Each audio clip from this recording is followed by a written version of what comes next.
I'll just be here so I can hear. Let's. Oh, there, I hear you now. Ah! Sorry. I hear you now. Good job. You are very low on my end. Let's see if I can fix that. Turn me up to 200%. Turn me up to 200%. Boost. Dot dot dot. There's a dot dot dot on my whatchamacallit on my There's a dot dot dot. That for sure. Okay, let me just give me a ba ba ba ba ba ba ba ba ba ba ba ba. on your on the stream together. Yes. There's a dot dot dot on the window. Yes. 200.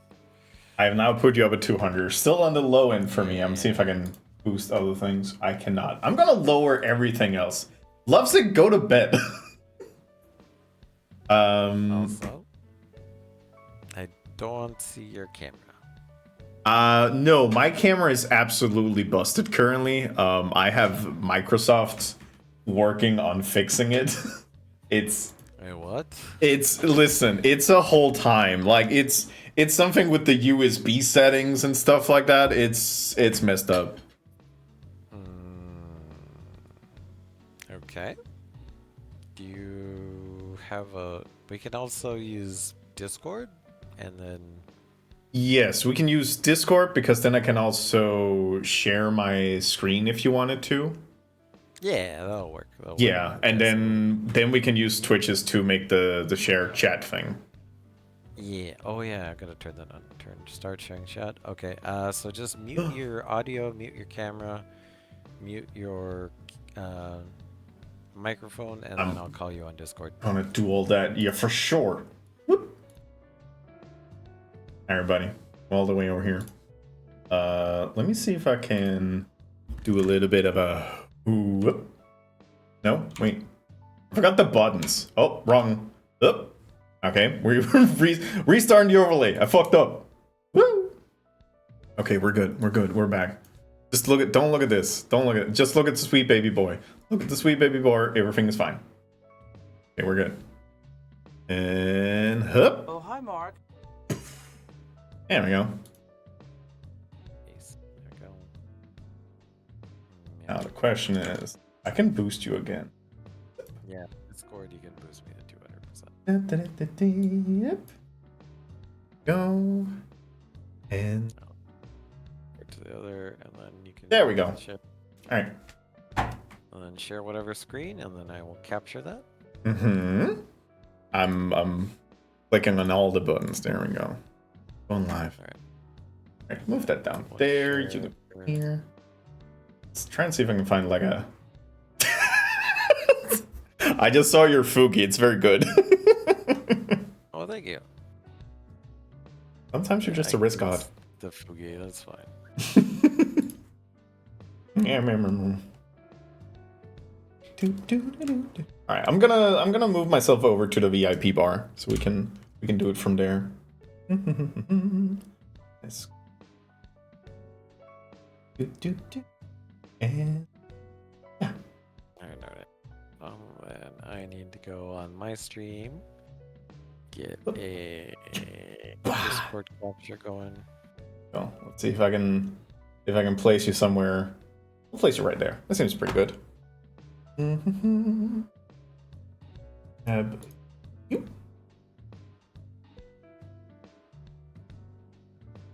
Okay.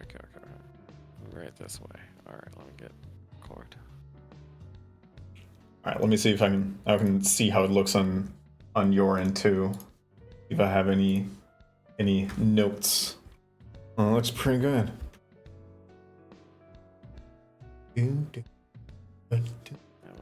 Oh, there he is. Ah! Yeah, like I've placed it perfectly so you can, if you want to, you can sit on the armrests. But we can move around the locale as time goes on. Let's see. Okay, got you all square. Let me get this out. Yeah, we'll do a little shared collaborative. Are people throwing tomatoes at me? I'm rude. I'll sit over there, and then I'll take my Mikoverse community and put that right there. Hello. Hello. How are you? I'm pretty good. You've been freaking a while. Okay, so the last couple of weeks has been streaming wise quite a bit because there's been like 2 games I've been very excited about. So, couple like I don't like this point I don't even. Yes, last week I streamed 10 hours of Monster Hunter, and today it was like 6 or something. The week before that I did like 24 hours over 2 days. I don't normally do that, but I really wanted to play Pirate Yakuza. We should be friends on both Yakuza and Monster Hunter. Have you wait? Okay, we're gonna immediately derail all the planned questions. Have you played the new where Majima's a pirate? No, but I do have the new Yakuza Pirate, whatever it is. Yes, like I don't remember the name ever, but it's good. It's good. It's very good. It doesn't take itself seriously, which makes it so good. I don't remember if I've ever met a Yakuza game that takes itself seriously. At least not all the times. They might like have 1 or 2 cutscene where they like, you know what, we're actually a serious game, but then the rest of the time you use like a use a piece of bongo to summon a tuna fish or whatever. It's a good game. Now, this is my first Yakuza and my first Monster Hunter, and they are both amazing. I will say very, very, very bold to pick the. Well, I don't know. I've also picked a lot of the weird Yakuza. I haven't really done much of the main lines. Monster Hunter Wilds is also my first Monster Hunter, so I'm completely overwhelmed with the amount of menus and everything, but I'm slowly taking it in. Same. Like I'm like, why do I have so many items? Mm-hmm. Like, what am I supposed to do? And then I'm such a loot goblin. I go around picking up everything, and I'm out of space. And then I'm like, what the fuck am I supposed to do? Yeah, I learned that a lot of the menu, like a lot of the thing you pick up, you can kind of ignore unless you play one of the classes that makes ammo, but nobody tells you that. So you have to be like, either figure shit out or have people around you that know how to play the game. And I'm in the lucky situation that there's quite a few Monster Hunter veterans in my community, and they can be like, no, Renee, you don't have to do that right now. It's like, alright. Nice. Not just ammo, but craftable items that are all nice. Those little hollow. Oh yeah, I played Monster Hunter with a little hollow the other night. Ooh.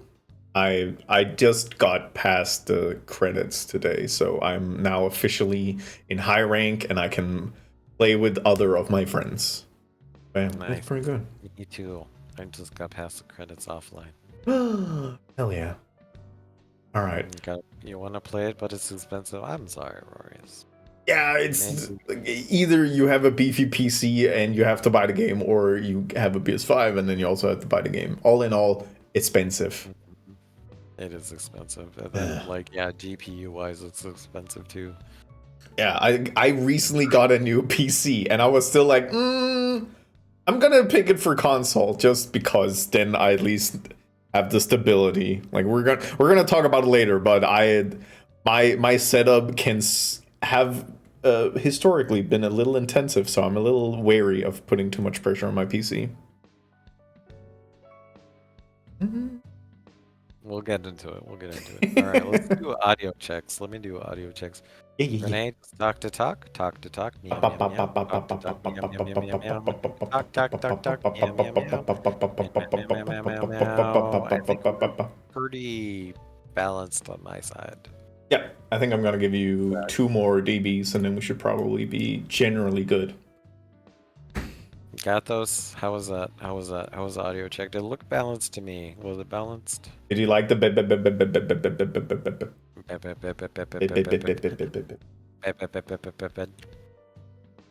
I think we're good. Okay. Have you ever watched a Ninja Gato interview before? Yeah, I watched the one you did with Fruitsy Collins, kind of to prepare and get the vibes. So yeah, I have experience. All right, good. So we do a fake intro, and then we do the main interview, and then we do a fake outro. And then if we have time, do you have a hard stop today that I should be aware of? As long as it's not more than, I want to say 4 hours, then I'm good.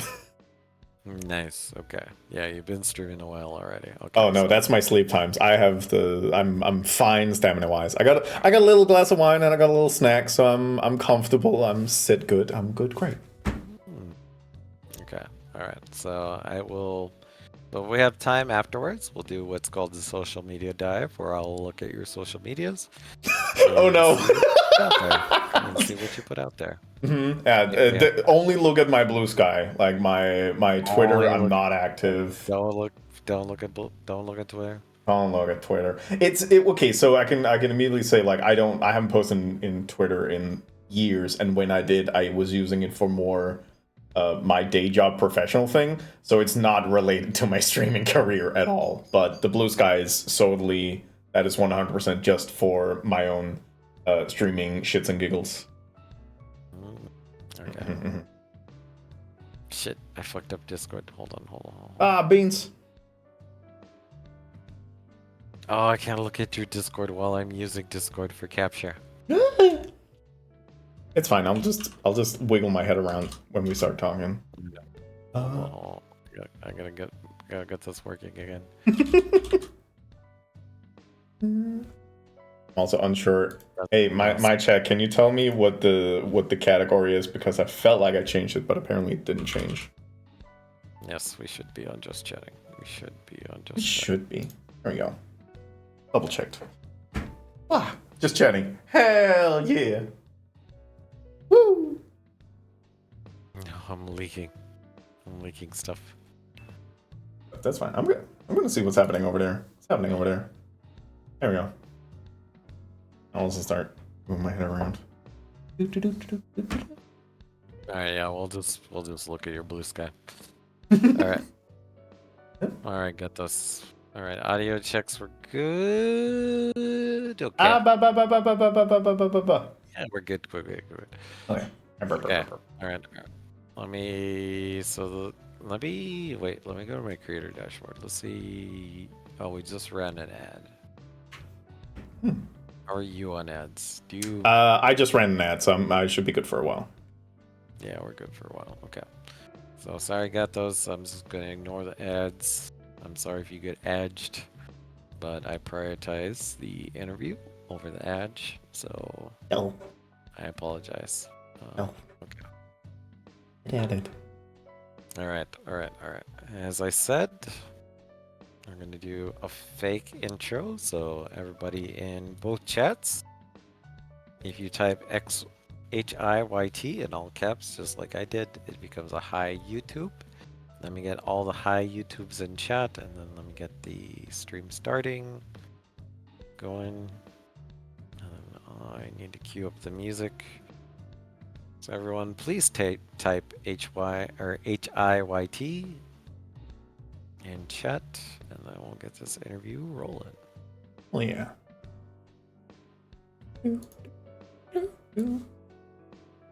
Stream marker.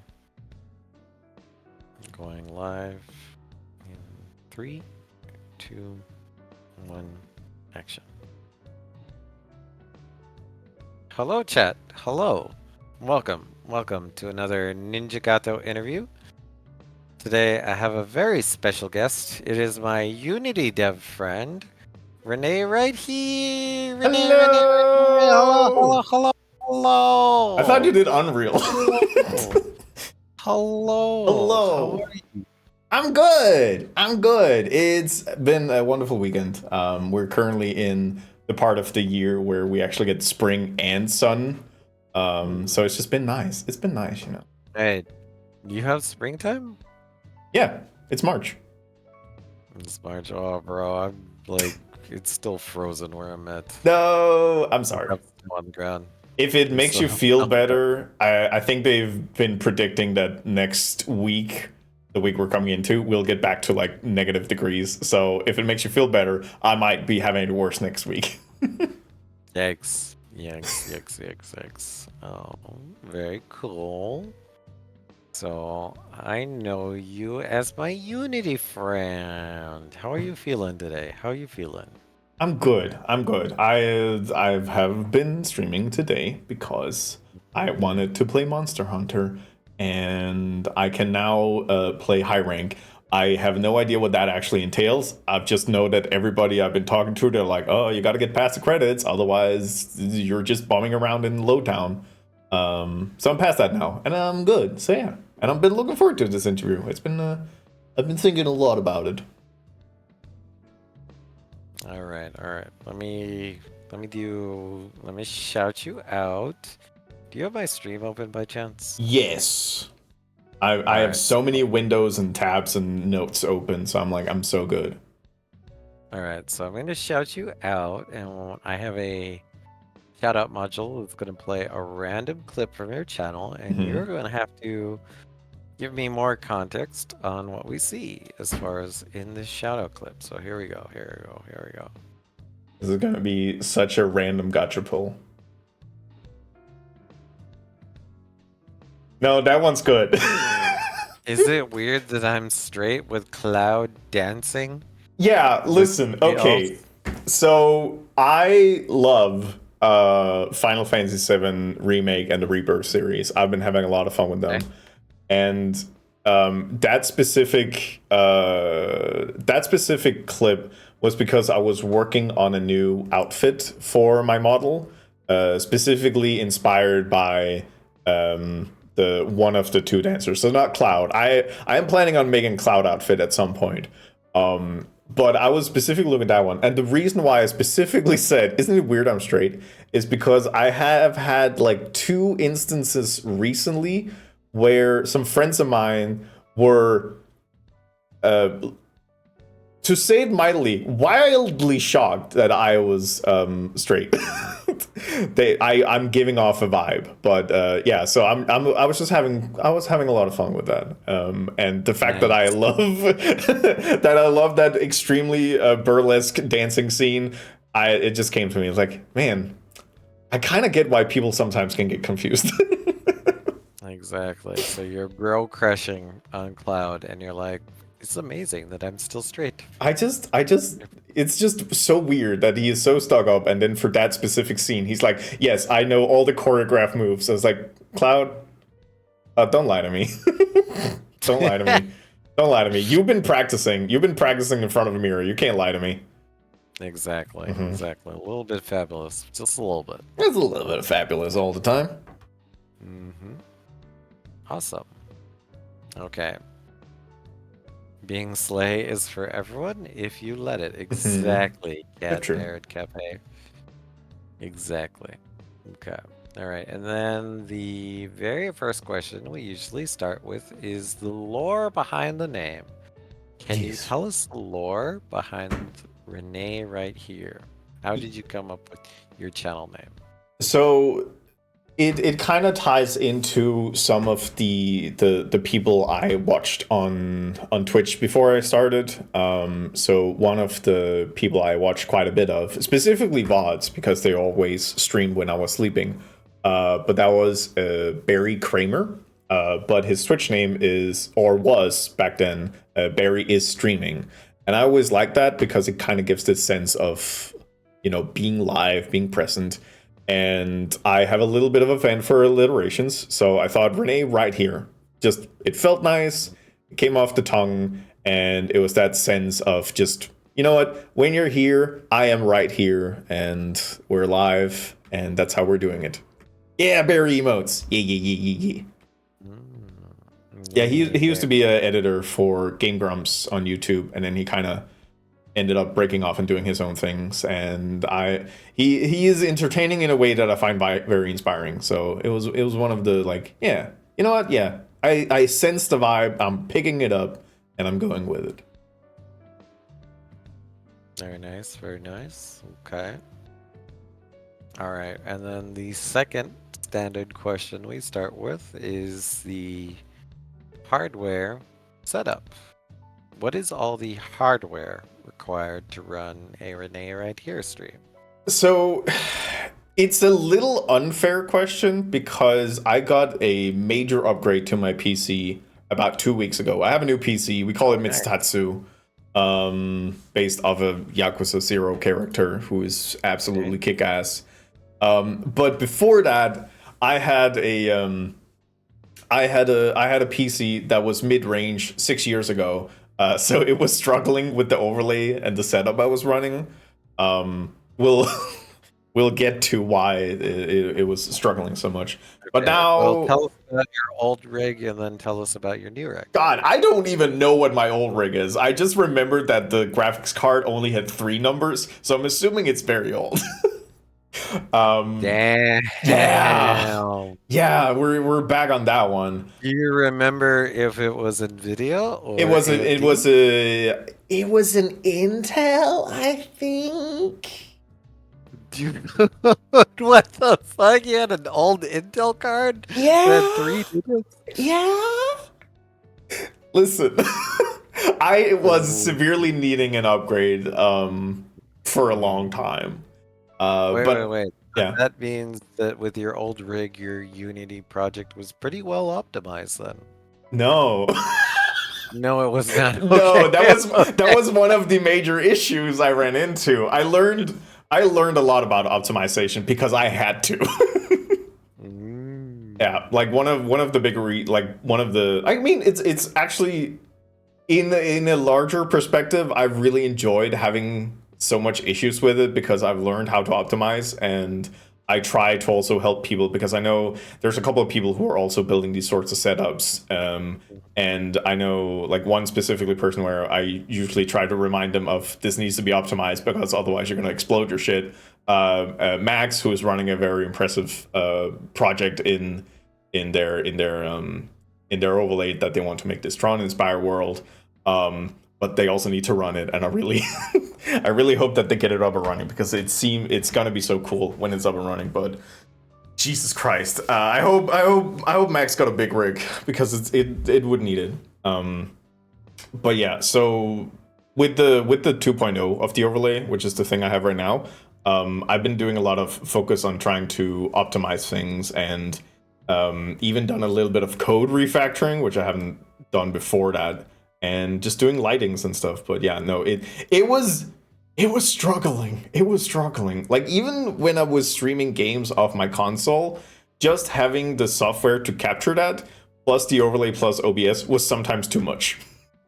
Yep. But now I have a spanking new PC. We're looking at some AMD Ryzen 7 7700X 8-core. Got a lot of stuff in there. But we got the Radeon, the XFX Radeon. AMD yes. Card, okay. Yeah, like I was talking back and forth with so I decided to go through a company that like specifically helps people with like figuring out which parts to get, and I wanted them to build it because then if something breaks, it's not my fault, and I can look at them and be like, fix it. And it was at a point where the Intel graphics cards, I think it's like a month after that it had come out that I think it was the 14th generation had some corrosion issues.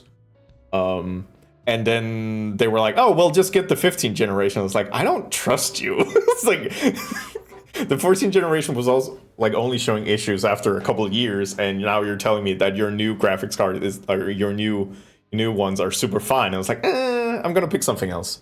So I end up going for like a full AMD solution, and it's been good so far. I have stress tested it a little bit, basically doing something I couldn't on my old PC. But yeah, so I've been moving over there, and I haven't been stressing about it yet. Okay, so your video card is like a 970 XT or what is it? Yeah, 79 XT Merc. I'm literally so here's the thing. I'm not super knowledgeable about this, so I basically just have a cheat sheet from the people who build it for me that I then went through. So I'm just like looking at it, be like, tell me all the numbers. Numbers? You want numbers? I got numbers for you. Yeah. A power cable, 1.5 meter European standard. Like that? You want other numbers? We got sound cards. We got. It's also in Danish, so I have to like translate it while talking about it. But yeah, it's been quiet. It's been powerful. The way that I tested whether this would be like whether this was an upgrade. I mean, I knew it was an upgrade. I just need to have an idea of like how much was that I streamed Deep Rock Galactic, Twitch integrated, and I just allowed people to spawn in like one of the most intensive monsters, the detonators. So we were looking at having like 20 detonators in the map at the same time while I was streaming, while I was having the overlay open, and the PC didn't even fucking flinch, and it was great. There was explosions everywhere. So that stream was wild. It was great. Nice. Okay. But yeah, so I did a major upgrade, and it was necessary. Besides that, I like things I'm running into my PC. I got a Switch. I got a PlayStation 5. I got a Elgato HD 60S Plus capture card to make everything run smoothly. Nice. Mic sound is all by Elgato, the Wave 3 mic with the necessary software to it. And then I prefer cabled headphones, so I got a Philips Fidelio X2 HR. I'm not a big fan of Bluetooth and just things that needs battery power. And as mentioned, currently no camera because it's being blocked. I don't really know what the problem is. I think it's something about USB not being able to output the amount of power because of some software updates. So I'm talking to some Windows people to be like, hey, help. But it's an old Razer Kio, so it might also be that it just stopped working. But I would prefer to know before going out and buying a new camera. Gotcha. No Stream Decks or no Stream Decks. I want to at some point because I also know some other people who are running like a Unity overlay like this, and they also have Stream Deck connectivity. And having that quicker access to doing stuff would be nice. And the camera would also be necessary in the near future because I am currently working with someone to making my model and more specifically the rig accessible and usable in VR chat because I got some plans. VR chat, nice. Okay, and then you kind of touched on it, but let's go ahead and go in depth on it. The software setup. Yes. What softwares are required for an A stream? So, number of software, pretty low maintenance. I got OBS with, some closed captioning. I got my streamer bot. I'm using Mixitup. But then the rest of it is running through a custom-made Unity overlay, which is integrated with Twitch. So, there's a lot of features, and we'll probably touch upon them while we do this. But I can move out of my chair. Don't look at the animation when I move out of the chair because that's one of the things that are a little bit broken. There we go. No. Listen, animation is difficult, and making it run great is more difficult. But yeah, so it's a theater aesthetic. But it's also let me see if I can remember my hotkeys. It is placed on a rock in space, and we have a VIP bar for people who have subscribed. And to mention that, when people type in chat over here to turn into little rats, you can see we got Moldrum just staring into the back of the chair, which I don't really know why. Moldrum is one of the custom rat models, so you can see he's like a bottle with some liquid squelching inside. But yeah, it's fully 3D and custom made, and we have a little public bar area here. We got a band with a piano. We got a bar. Anyway, turn it on. There we go. And yeah, it's like we got accessibility if you want that. There we go. The little elevators. Nice. Yeah, we got Ross. We got the higher echelons here. We got chandeliers. We got stuff. And then the more important part is the stage getting down here. So let me see if I can find like a good camera view. Whoop, that's inside of my head. There we go. So I can kind of see that we got a stage down there. I'll actually just go down there. There we go. So this is like a whole stage area. And when I stream, it is usually happening on this screen. So now you can currently see. Oh, you'll get to see all the things I have going on here. Yeah, now you can see people are typing scene, which will spawn them over here, and then channel points can also affect your model. But there's a lot of things. I've been building it for quite a while. Let's see if this works. If we type in shared chat, we'll see what happens. Ooh. Actually, I did test it. Shared chat does work. Yeah, so I can see Gatos over there. Raw Res is over there. Yeah, type scene. Type exclamation point scene. Join the Accursed Theater. Can you explain what the Accursed Theater is? So that kind of ties into the sort of like lore I have, the narrative I like to write, because I'm a fan of Eldritch Horror, but I don't like to say, ooh, now it's spooky. So I just like to have this like overarching or more like underlying sense of there's something deeply wrong here. Let me see if I can find a specific part that's more precise, more overtop than undertoned. So over here we have a little, I think altar is probably the right word, for a creature that we call the King in Yellow. And the King in Yellow is just, he's just hanging out around. He's not here. This is just a clay figurine made by rats. And kind of, if you look at that's close up. There we go. If you kind of look at the rock face down in the bottom, there's a big crack there. Yeah, okay, people are asking for the king, but he's not really interested. The crack there, the king is sleeping. Everything is fine. Don't worry about it. The king is fine. Yeah. Boop. And there's also a basement, but we don't go into basement. So the whole Accursed Theater, it's based of a character known as Hastur, which is the King in Yellow. And I've just adopted that name, but I think one of the things I like to write, there's also a big possum in the garbage. That's Melvin. Melvin's a good boy. Hastur is kind of this this entity that's known in literature for some. And one of the things I like when writing is that it might be that Hastur or the King in Yellow is different in my overlay than it is in anybody else's. That's what I've been doing. The basement. Don't stop. No, don't worry about the basement. The basement's not here. Ooh, that was something. There you go. I can grab them. You got mechanics. You got mechanics. Grabbed. Yeah. I can grab rats. I can also throw them around. You threw mechanics. Yeah, I can grab them. That's fine. I can also put them down. Oh well, okay, maybe it's just a little bit more, little less force, little less. There we go. Okay, there we go. Going to boom. Don't go in the basement. I don't even know what basement you're talking about. There is no basement. We also got Mandy here. Speaking of fruits. Wait. Yeah, I was like, wait, that's fruitsies. Yeah, that's Mandy. Yeah. We also got some ice creams here in the fridge, which is Space Pirate Fenrir. So we got a couple of things. Fen pups.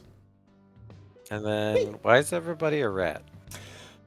God, hey, so the real answer is that I woke up like a Saturday morning and I was like, I'm feeling like I want to work on the overlay today. And I sat down and I spent 5 hours and I made a very basic rat model.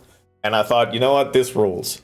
I think it's just because abandoned places, abandoned theaters would have rats in it.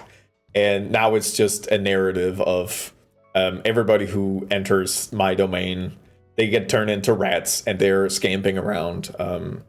I did walk past them quickly, but we have a house band, which is just 5 different rats. Yeah, rats are also super cute. So there are 5 different band members, and the story is also that they are previous mafia members, and they have names, and there's also a little bit of like interracial tension going on. Like they're somebody got the hots for them, but they don't really. So it's like multiple stages of like what's going on between them. And I have some plans for kind of expanding upon that. But yeah, Bro, this sounds complicated. Listen, there are stories and narratives, and I think Senpai was also around. Senpai is a huge fan of Horatio, the drummer, which I also gave Horatio a specific command, which is this one. Wait, I need to be very careful now. Whoop! Don't worry about that. Hey, Horatio, how has your day been? Oh, okay, he found that funny. It's fine. The fun thing is that this is a cutaway camera, and I basically just coded so there's a 50% chance that he'll do a rim shot, and if not, he'll just okay. He did a rim shot again. He usually doesn't want to do the rim shot. He usually just that one. He usually just stares at me, and it's kind of rude. But yeah, I always love classic rim shot. Yes, me too. We also have a command that's available for the mods to basically go up in the tech booth. I didn't show the tech booth. Basically just to make like a cutaway gag, which I find very funny. So here you can see there's the band members. They're just playing around. They can play more upbeat music, and then they can really go wild. Really tooting that horn. And Horatio's popping off as always. Yeah. Nice Horatio. Alright, I'll get back to the lounge so I can get back my comfortable seat. Yep. Alright, you're gonna show us the tech booth. Where's the tech booth? Well, the tech booth is on the way. I'm professional. So here's the tech booth. Let me see if I can. There we go. Oh, there's a coffee machine in there. Thank you. The coffee machine is one of my the models I'm the most proud of. I just really like it. It's just cool. This seems like the band's eternal damnation. True. Now, listen, the band is the ones doing the best around here. They're fine. Yeah. But yeah, this is the tech booth, and I also have a cam for it. So I think, yeah, that's me. Hi, that's me. Let me do a little dance for you. Alright. But yeah, that's the booth up here. But yeah, I've been working on this model for quite a while. I haven't touched it in a while, but whoop, sorry. But yeah, it's my little fun little side project. Whoop, there we go. Yeah. All right. Let's talk about your streaming journey. Yes. What inspired you to start streaming on Twitch? So I kind of mentioned in the beginning that one of my inspirations for how to do entertainment on Twitch was Barry streaming. I watched their VODs for quite a while. But the thing that got me started streaming was actually I needed accountability for a project I was doing. So I was a DM for my campaign, and we have moved over to a software called Tailspire. And Tailspire you can use to make 3D maps similar to Dwarven Forge, which is physical maps. And I had a hard time getting my nose to the grindstone and actually do those maps. So I decided, you know what if I streamed me making those maps? That would probably make it easier. And it did help. I ended up getting all the maps done. And then at the same time I was like, you know what, I'll just also play video games just because I find it interesting. I find it funny. I was inspired to do it. I think one of the first games I actually streamed was Yakuza 0. Yeah, either that or Deltarune. One of those two. But yeah, so it started as me needing accountability. And then after a while, I started to get some viewers, and I started to hang out in other streams, other people who were building in Tailspire. And that's how I got my footing, how I got it started. And then after a while, I ended up being at a point where I don't need to make more maps. For my campaign, it's closing to an end. It's been running for 9 years. And I was like, well, what do I need to do for creative then? And then I saw another stream called Doig Swift, which also runs this kind of Unity-based overlay. And I was like, I barely know 3D modeling. I don't know coding or anything. I can probably make that. And then I started at some point.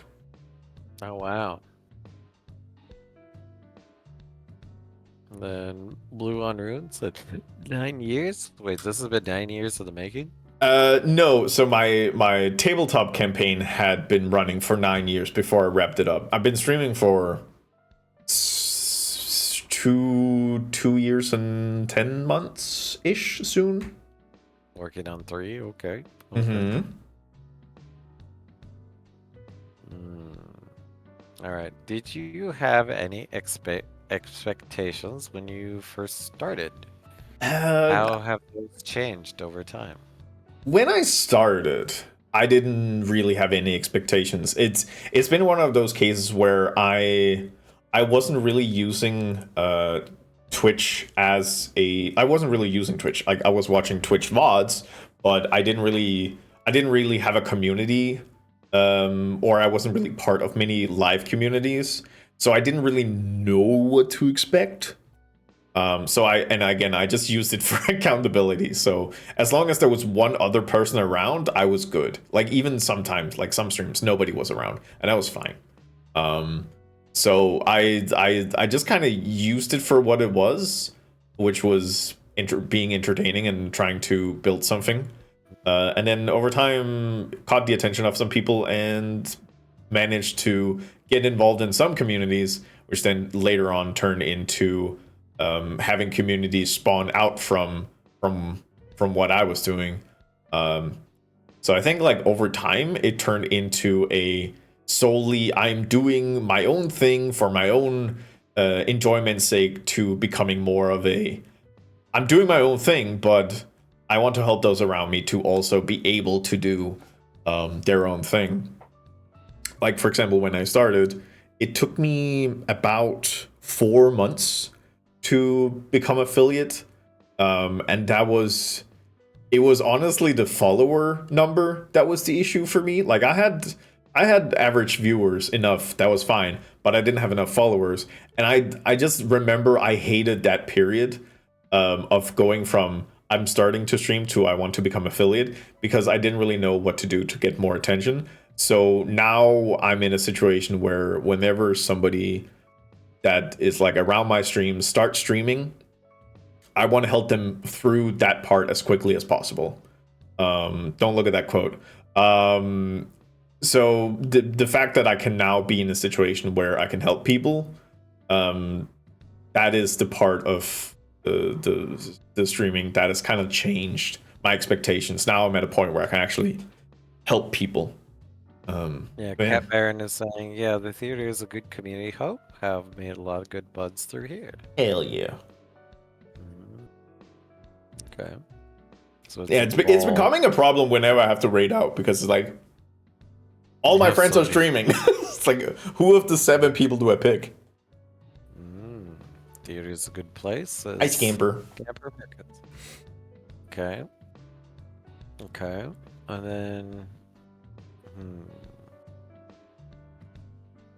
were there any streamers or influencers, creators that influenced your style or approach? So yeah, I've already mentioned a couple of them. Barry streaming was huge for like how to run entertainment and how to just pick what streams to do. Doikswift was also one I mentioned earlier, which is also a big part of it. And that was because of their essentially what it was is that I watched Doikswift, and they have a very like well put together, visually pleasing overlay. And Barry had also noticed that, and then as an April Fool's joke, he made like I'm gonna be nice and say like a more bare bones overlay. And that was when I went, wait, I can also make something like this. So I say those two are like huge for that. Another person that's also been inspiring just in the energy that they can deliver on stream and like the passion they deliver is another streamer called Onsta, which I have had the pleasure of like working with like, since then. But yeah, just the energy she can deliver for a stream has always been something I've been like hugely inspired by. Yeah, I'll say emotes. Awesome. All right, and then okay, so you mentioned you didn't have a coding background or a 3D background. So let me ask you this: your journey from starting with no modeling or 3D experience or coding uh, knowledge to create an accursed theater is incredible. Thank you. What inspired you to go down this path? So I will say, like, a little disclaimer. I knew very little 3D work before that. I had made I made a French page cover in Blender, but that was basically just placing model and then working with cameras and stuff, and that was difficult enough. Coding, no, absolutely nothing. I had done like a little bit of Python, but that was more like following a recipe book. It's just enough that I could see colored text and not be scared. And I honestly think the thing that inspired me to go down this path was being very low on the Dunning-Kruger effect, if you know that one. It's basically the less you know, the more you think you can. So I was like, I know nothing. I could probably figure it out. No, Ansa didn't make this 3D model for you. Actually, funnily enough, I've been helping Ansa learn 3D. So it ends up being the other way around. But yeah, so essentially I knew so little that I didn't know what I was going into, and I was done with my creative project, which was making maps for TTRPG, and I needed a new thing. And I like learning new things. So I thought, you know what? This seems fun. If it doesn't work, it doesn't work. Like, if I get burned out, it's fine. But I ended up having a pretty good workflow for keeping me self-motivated to do it. So yeah, so I managed to pace myself out pretty well. So that and pure stubbornness, I think, is probably the good things. Okay, but what inspired you to go down the path? Just sheer will? Is that what took you down? What inspired me was, well, I mean, and we can end up talking about like why people start VTubing. I wanted some sort of artistic representation that I could have more fun with. And it was either learning 2D skills and starting to draw more and kind of using that to feed into my overlay, or learning 3D skills, and I felt more comfortable learning 3D. So it was this like necessity to do something creative, and then this was the path I ended up going down. And it's been good. Like, I've been managing to meet a lot of wonderful people, a lot of wonderfully creative people and helpful people. Yeah. Want to learn 3D, but it's so daunting. Yeah, having a project like this overlay is very good for learning, because the worst thing you can do if you want to learn Blender is to learn the whole software and then start on your project. My recommendation is always have a project you really want to do, like something you're really inspired about. Whenever people say, oh, I did the donut, but I didn't really get it, I'm like, don't make the donut. Nobody cares about a donut. Make a 3D model of something you care about, and then learn the tools necessary to do that, and then slowly build up. I've only just recently started sculpting because I had to do it, but I've been scared of sculpting for so long. Yeah, my teammate and friend Saria, Saria streamer, was like, hey, you really like boobs? Everybody likes boobs. I love boobs. Model boobs. That'll teach you Blender. Yep. Model boobs. That's really good. Yeah, like, make something you care about. That was exactly Saria's response. It's got to be something you care about. Saria's like, yeah, boobs. Everybody cares about boobs. I think the last time I helped something, which is another streamer called Crepus, they needed to learn a bit more 3D. And I asked them, like, well, what do you want to make? And she said she wanted to make my model a bit simplified, but also MPEG. And I was like, fine, I can't back down now. I'm going to help you, but I just need you to know I'm annoyed. And it ended up being a good model, and Kreb learned a lot about Blender. It just happened to be that it was my model Impreg to be the vessel for that. I was like, if you weren't charming, I would have been mad. Gotcha. Yeah. All right. Can you walk us through some of the biggest challenges you faced while building a virtual interactive puppet overlay? Yeah, so like in the beginning it was definitely when I got to the coding part that was a huge hurdle. At that point I got a lot of help from one of my friends, Pilkey, who basically sat down and taught me the basics and helped me through it. And also for some of the more complex stuff like how rats spawn into this overlay, and how when somebody types in chat, how do I maintain that connection between the chatter and the rat model, and like how do I make that thing do things. That was Pilkey. And then later down the line it became optimization. My first stream from the overlay was rough, and that was because I didn't know about object culling, which is essentially if a 3D object is not within the camera view, you don't spend resources on thinking about it.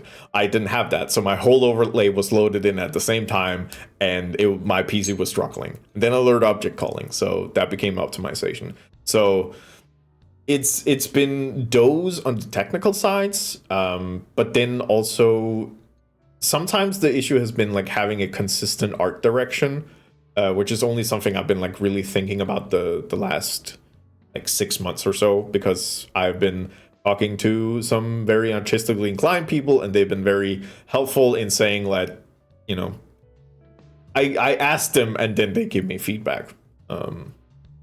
So yeah, so those are kind of the things I've been having to deal with. It's been coding, optimizing, making things look good. Like I can make a model, but I don't necessarily say that I make a pretty model.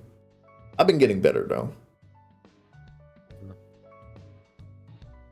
Okay, so I think we touched on this, but I'll still ask it. Your chat literally spawns into your overlay as rats. How did that idea come about? Yeah, I mentioned the day where it happened, where it just got inspired, but essentially it's stream avatars. You have your own iteration of it, but there's also other people that have, like, when people either are viewers or chatters, they have a little model down in the bottom walking around with their name tag over it. And I thought, like, yeah, that's very cool. How can I take that and incorporate it into the overlay? How can I essentially make it mine? And that was it. And I really wanted to have this this very clear connectivity between the chatter in the chat and the rat in the theater. So it's one of those cases where my model, like the model for the rat, is pretty basic. Like it's fairly simple. And one of the ideas that I had from the get-go was that I wanted the rat to be somewhat nondescript and basic. It's kind of like the JRPG main protagonist syndrome of, like, they make them bland so it's easier to project yourself onto it. And that was kind of the idea behind it. So it was taking an idea that existed, having some extra things on top of it, making sure that people could easily project onto it. If I'd made like an over-designed rat or just a theater guest with a top hat or something, people would say, like, well, I don't want to wear a top hat, so they could distance themselves from it. But when it's just a round little rat blob, it's like, yeah, I can see myself being a little rat. So that was like the whole idea behind it. Okay. And then I learned a little bit about your lore, but I'm gonna speak about it as if I've never heard it before. There's a king in yellow that looms over your theater. How did you develop the lore, and do you plan to expand it further? Yeah, so the idea was always that something eldritch lived within the rock that my theater existed upon. Okay, so and take it from the top. Yes. What is the King of Yellow? Who is the King of Yellow? Okay, so in literature, the King of Yellow is an eldritch being that is tied heavily to arts. So a lot of artists and people who work in plays or theater gets inspiration from this King in Yellow, and they didn't entertain him to please him. Whatever. There's not a lot of lore about the King in Yellow. He's basically been mentioned like an off comment in the first manuscript, and then some other people took it and kind of expanded a little bit more upon it. But I'm kind of going back to being like, well, there is this idea of an eldritch being that likes entertainment. I'm gonna take that idea and I'm gonna put it in my own overlay. So that was kind of in the works from the get-go, just story-wise. And then when I moved over to version 2.0, that's when I took my old model of the rock, which was literally just a rock, and then I added the crack on the side with the yellow tint. Yellow has always also been like attributed to the King in Yellow. Makes sense. So yeah, so I've already expanded upon it between 1 and 2, but in between I'm experimenting with various things. I think in my Discord for a bit I had like a channel specifically for a character that wrote diary notes about their investigations into the theater and what was more important. I haven't touched that in a while, but I do want to go back to it. I think creative writing is fun. So, and now we have more integration with the King in Yellow. I always wanted him to be like a distant side character. Essentially, when I created him, he would be my out if I ever wanted to stop streaming. Essentially, the explanation would be, I'm no longer interested in pleasing the King in Yellow, so he's shutting the stream down. So that would be my way out if I ever wanted to end streaming in that capacity.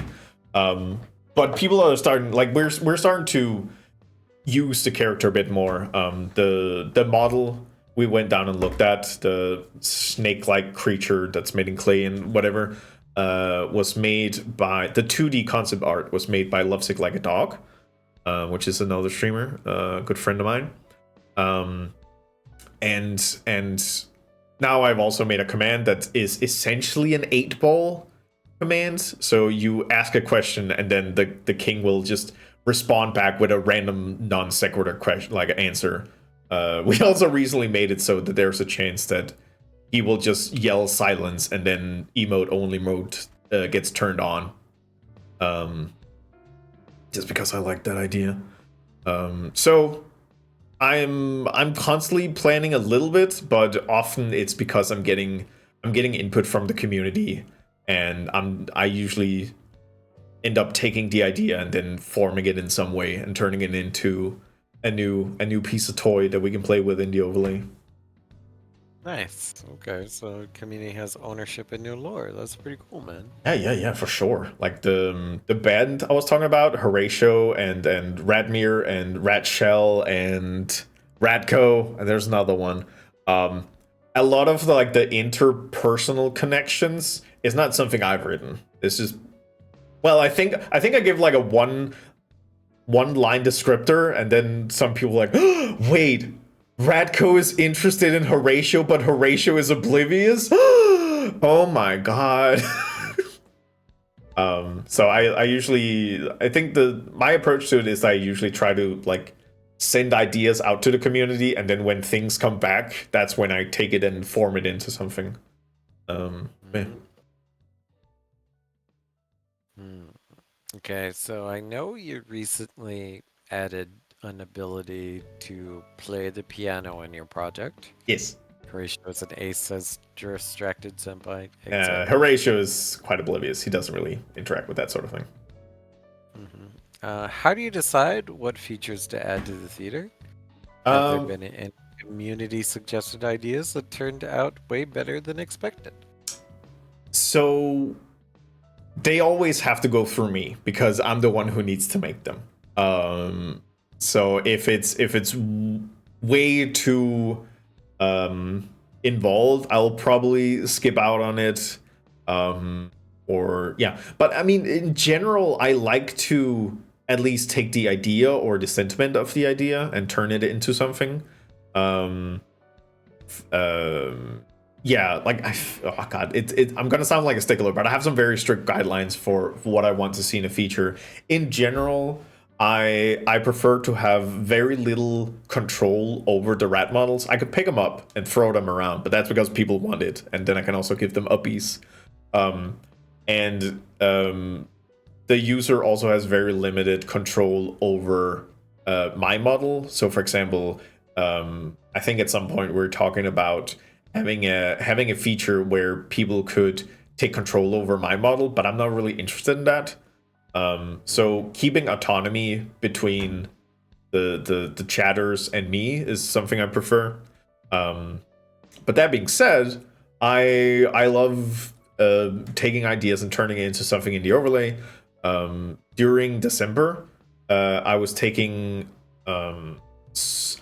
submissions for bottle designs because I have a bar and I have placeholder models in there, and I kind of want to change that. So during December, I got way more bottles than I thought I would, and over the last month and a half, I've been working on making all of those models. And I'm at the point now where I'm starting to like put them into the overlay. So it's stuff like this. Like, I have a lot of people in the community that know a lot of things. Like, I have a good friend, one of my mods, Catterday, has usually worked in theater production. So I usually talk to her about doing scene-specific lighting because I have a theater stage. I might as well use it. And then other people too. Like, I get an inspiration from a lot of places.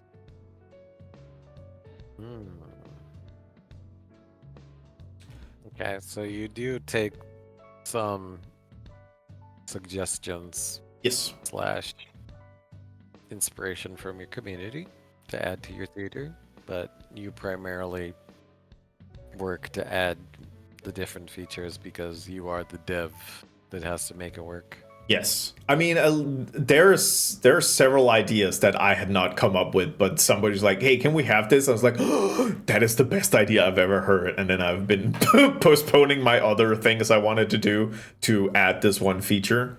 So if the idea is good, the idea is good. And I usually also make sure to credit it somewhere, or just say like, this was not my idea, this was somebody else's. Okay, so the recent idea to be able to play the piano in your project, was that you or was that community? So that was a community thing because during December, I wanted to talk to other people who were doing streams like this and like ask for suggestions. So I actually had Fruitsy Collins on stream, and Fruits had suggested that giving rats a little bit of accessory. So you can look at my channel points and you can see that there's a customize my rat. There's a high tier customized rat that's not available right now because I have to make that one and I'm a little overbooked with stuff. But you can give yourself a top hat, or you can give yourself a boa or like a monocle.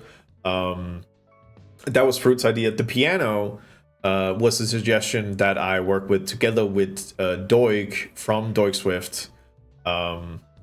And now I kind of want to expand that piano feature, because we have now set up a system where you can play 2 octaves and you can change the tempo and you have access to sharps and flats and everything. But we don't have a good storing system for when we find a good song that works. So that's a thing that I kind of want to make. It should work like a quote system where you can be like, exclamation point, notebook, Undertale, and then it would pick out all the Undertale things that we've made that works, and then people can play it in chat.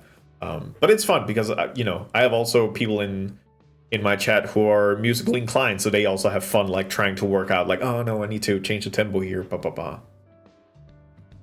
Oh yeah, and I can also say Ale redeemed the boa. It also works the way that every time you redeem it again, it expands upon it. So if you do the top hat like 10 times, you will have 10 top hats stacked upon yourself. and every time you pick up boa, I think it increases in size by like 5%, and it stores it over streams. So at some point you could just have a huge boa that fills up half the screen. That's out of my control. That's for them to do. It's great, says Cat Bear. Nice. All right, you recently debuted 2.0 of your overlay. What are your biggest upgrades, and what's next for the theater? Biggest upgrades is the fact that I've added like 5 new rooms. So the VIP lounge that we're in right now is one of the rooms. And we've also made it so that when you subscribe, you get a little named plaque up on the wall that randomly spawns in.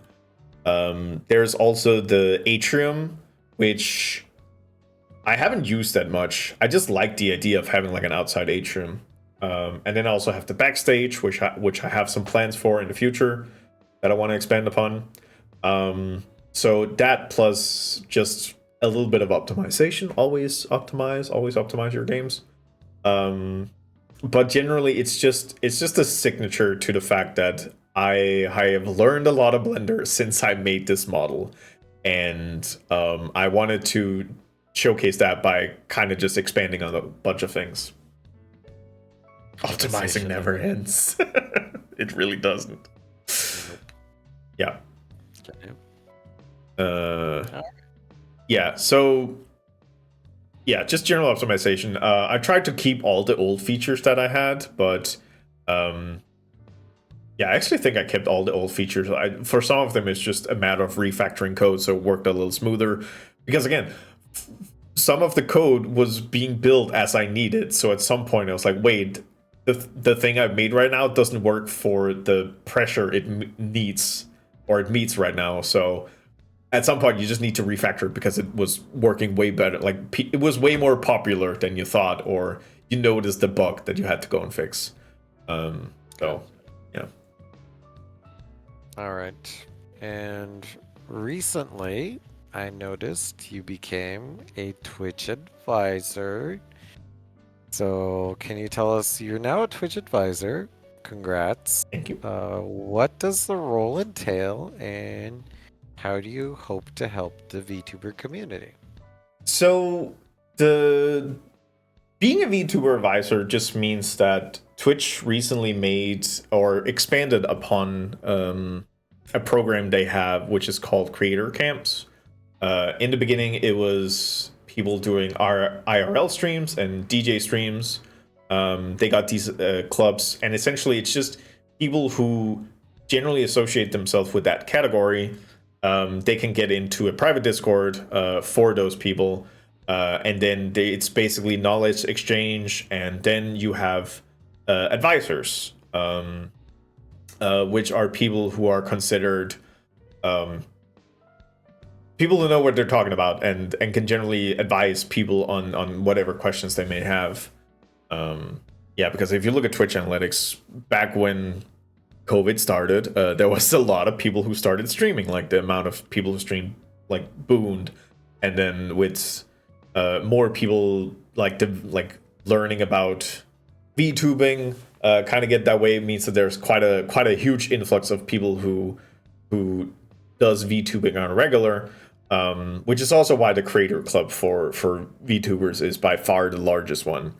So we have a lot of people who have jumped onto this, and then sometimes people just wanna get some advice or wanna get the opinion from somebody else. And there's multiple advisors.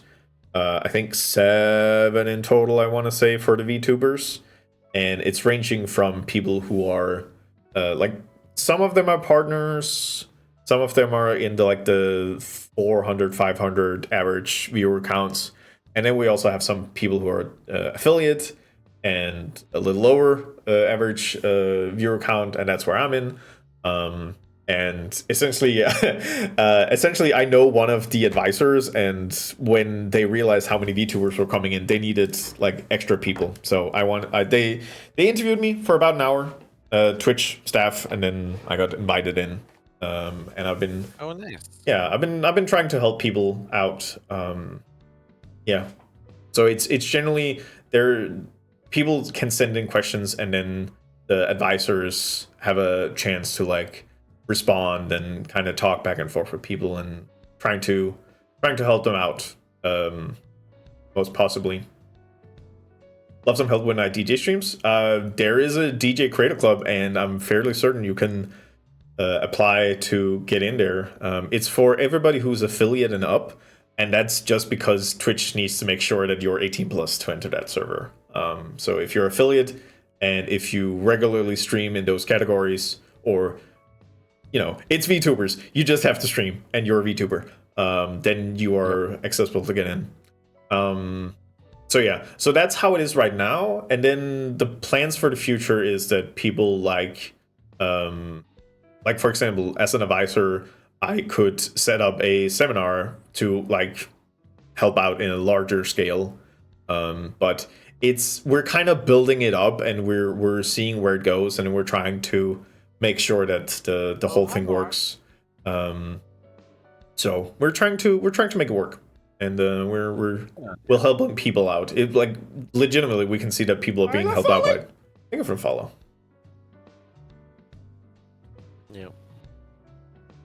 Yeah, I want to say, like, I'm part of the VTuber Creator Club, and I was also part of the DJ one. I'm also part of the coding and co-working one. And when the VTuber one went live, like, that Discord just exploded with people. Yeah, there was a little bit of annoyance from people because they had to stop submitting people because it was going too fast. One of the core tenet was that this was supposed to be community building.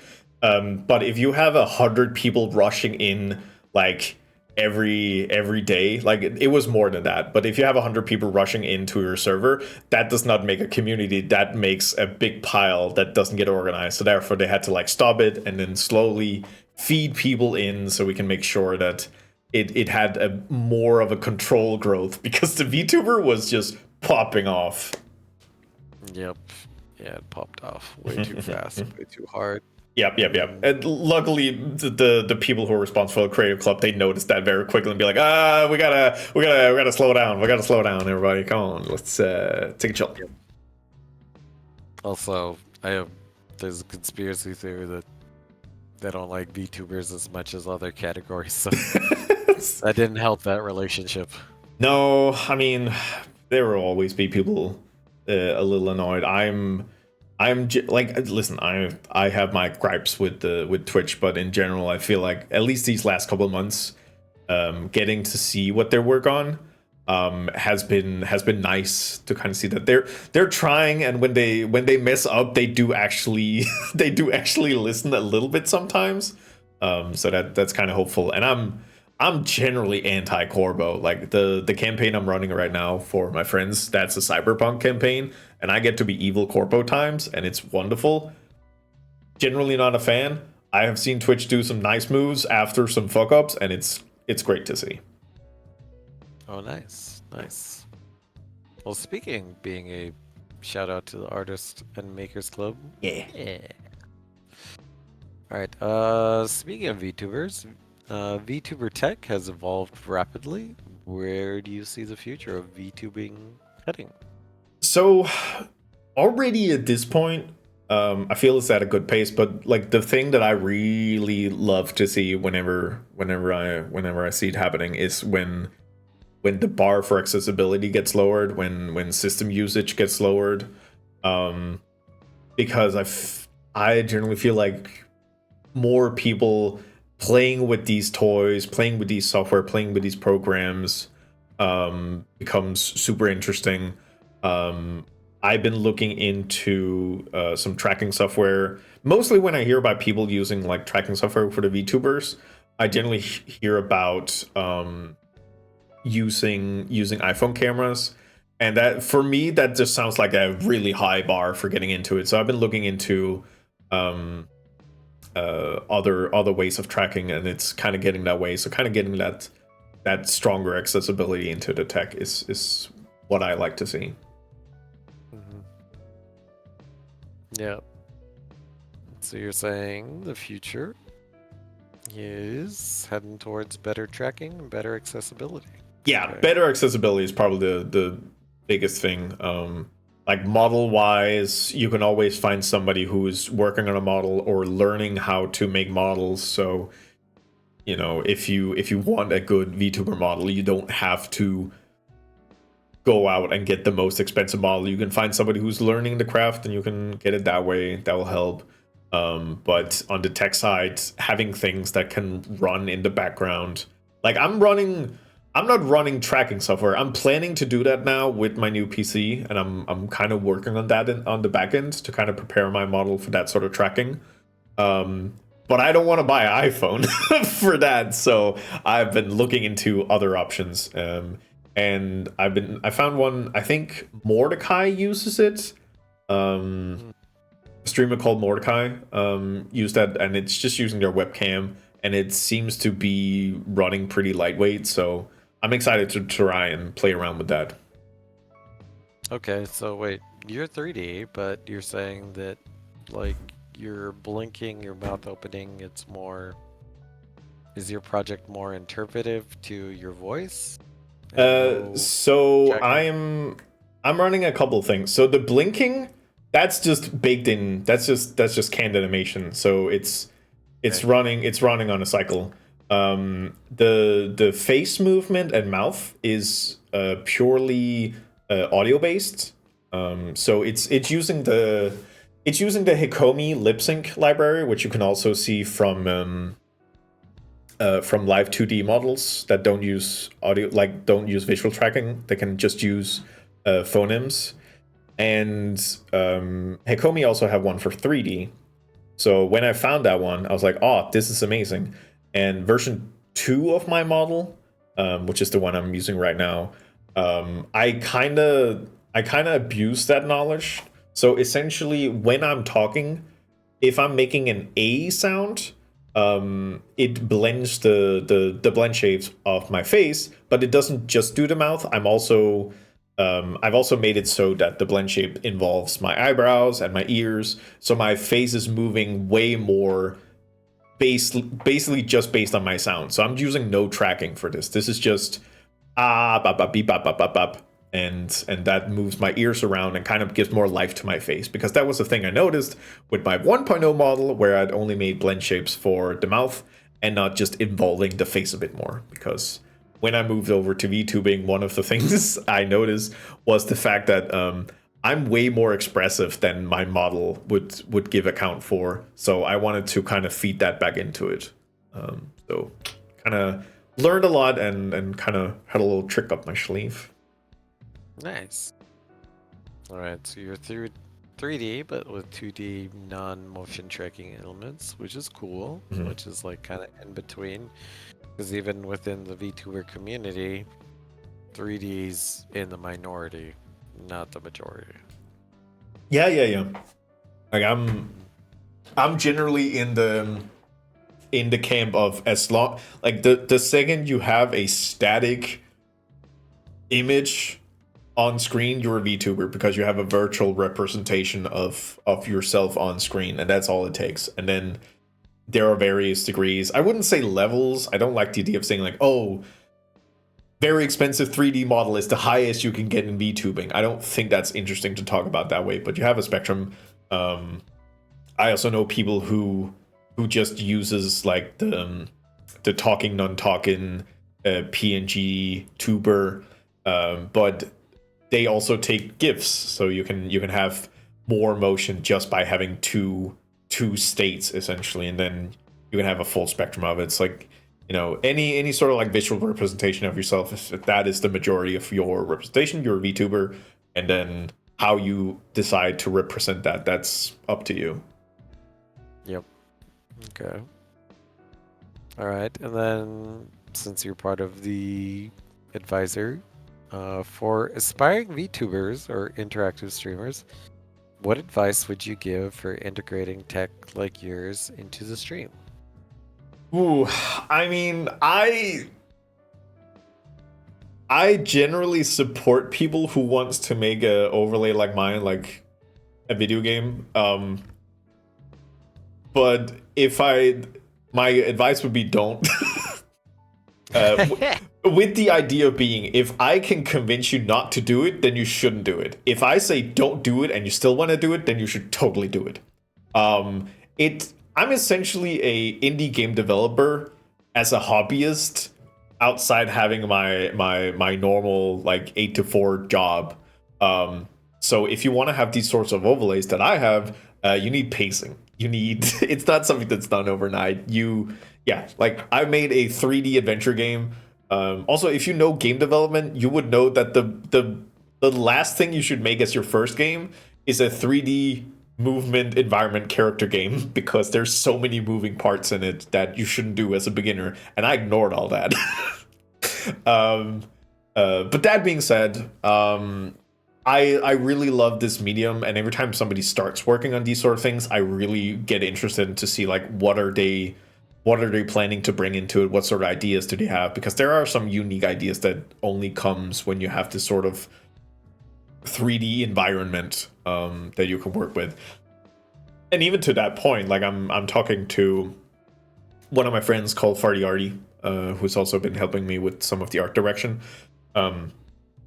They also want to do something. They also want to make a overlay, but they are more moving towards something like Paper Mario, because they have very strong 2D skills. So we've been talking about, well, how can we integrate that so that we can utilize all the 2D skills you have to make an environment that looks like Paper Mario. And I find it super interesting because you can start to do very interesting things with that sort of thing. Yep. What about Factory says, I love seeing the huge variety of VTubers, endless possibilities. True. Yeah. So yeah, there's a huge spectrum, like plug and play. Like if I told my community, if I was starting over, I'd be 2D. Just a live 2D model, just because you can just buy it, run on a low-end video card, and be perfectly happy. Don't recommend 3D unless you're in for pain, or like you said, you have a developer background. Yeah, like if you have a developer background, it's going to be painful. If you don't have a developer background, it's just going to be agonizing. As me with no developer background going into this, I have background now, but it's been a whole lot. Yep. Okay. All right. So you do a lot of variety on your channel. So your streams include everything from game devs to modeling to cooking and debunking MLMs. What is your favorite offbeat stream so far? I think my favorite offbeat stream I ever did was the one that is like the most involved viewing on my VOD channel. Because quite a while back, I think about a year ago this now, I did an album listening of the 3 newest Queens of Stone Age albums with my friend. And essentially, I love them, and they have like a huge narrative, and we talked about like the story going on behind the scenes and stuff like that. And we would listen to the songs, watch the music videos if there were some, and then we were like talking about the lyrics afterwards, and then talking back and forth. And it ended up being 7 hours for listening to 3 albums. Yeah, I was beat. I also had a good cry at one point because of what was happening behind the scenes of those albums. But yeah, it was one of those streams where I wish I could do more of them. The problem is, if you go to the VOD channel, I had to censor every music video. I had to mute all the tracks, and in the description, I have links to all the original Queens of the Stone Age YouTube videos with the songs and the music like that. So it was just a huge pain to get that VOD up. So it was annoying, but it was very fun.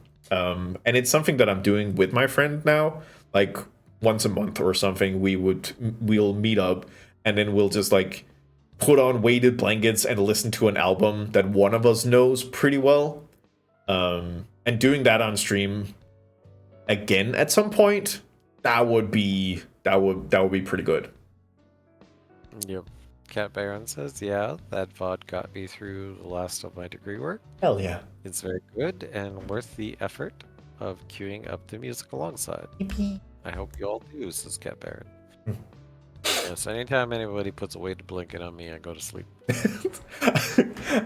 My friend has 2 weighted blankets, and we tried putting both on top of me at one point, and it was like very nice. And then I was like, "Wait, oh no, I'm falling! Oh no!" It was Valium. Yep. And then Dark Volt says, if you have a dev background and you're bracing for impact. If you have a dev background, or if you don't have a dev background, you'll find out everything hurts when developing. Eesh. 3D. Yep. So true. Yep. Okay. You mentioned that your chat inspires you. What's one of the funniest, most chaotic moments you've caused? Okay, so there is a couple. I think when I wrote these notes, I was doing it because Tuesday, one of the people in my chat, Korhog, who also runs a Vibo overlay, he started a bit using TTS to just referencing the American Pie song about the levee being dry, and I was absolutely losing it because there was a lot of people who just took that bit and ended it, so everybody started doing it, and it was just wonderful. I'm very proud of my community. They are very good at doing yes ands. If I should mention the thing that took a little bit longer to die out, it actually hasn't died out, was back in August, somebody showed me a comic strip from Heathcliff with the character Jimmy, which is a little frog. That turned into a month-long obsession about that stupid little frog. Yeah, it's Jimmy. We got Jimmy's in chat. So it ended up being over 100 doodles by Darkbolt made 100 Jimmy doodles, and a lot of people also joined in on it. We got like 5 or 6 emotes with Jimmy in it. I have a 3D model of Jimmy that's compatible with VR. And 111 Jimmy's, right, sorry. And when I'm done with the bottles I'm making right now, I'm planning on going back to my idea of making a VR chat world that is inspired by Heathcliff. Just because somebody showed me one comic strip of Heathcliff.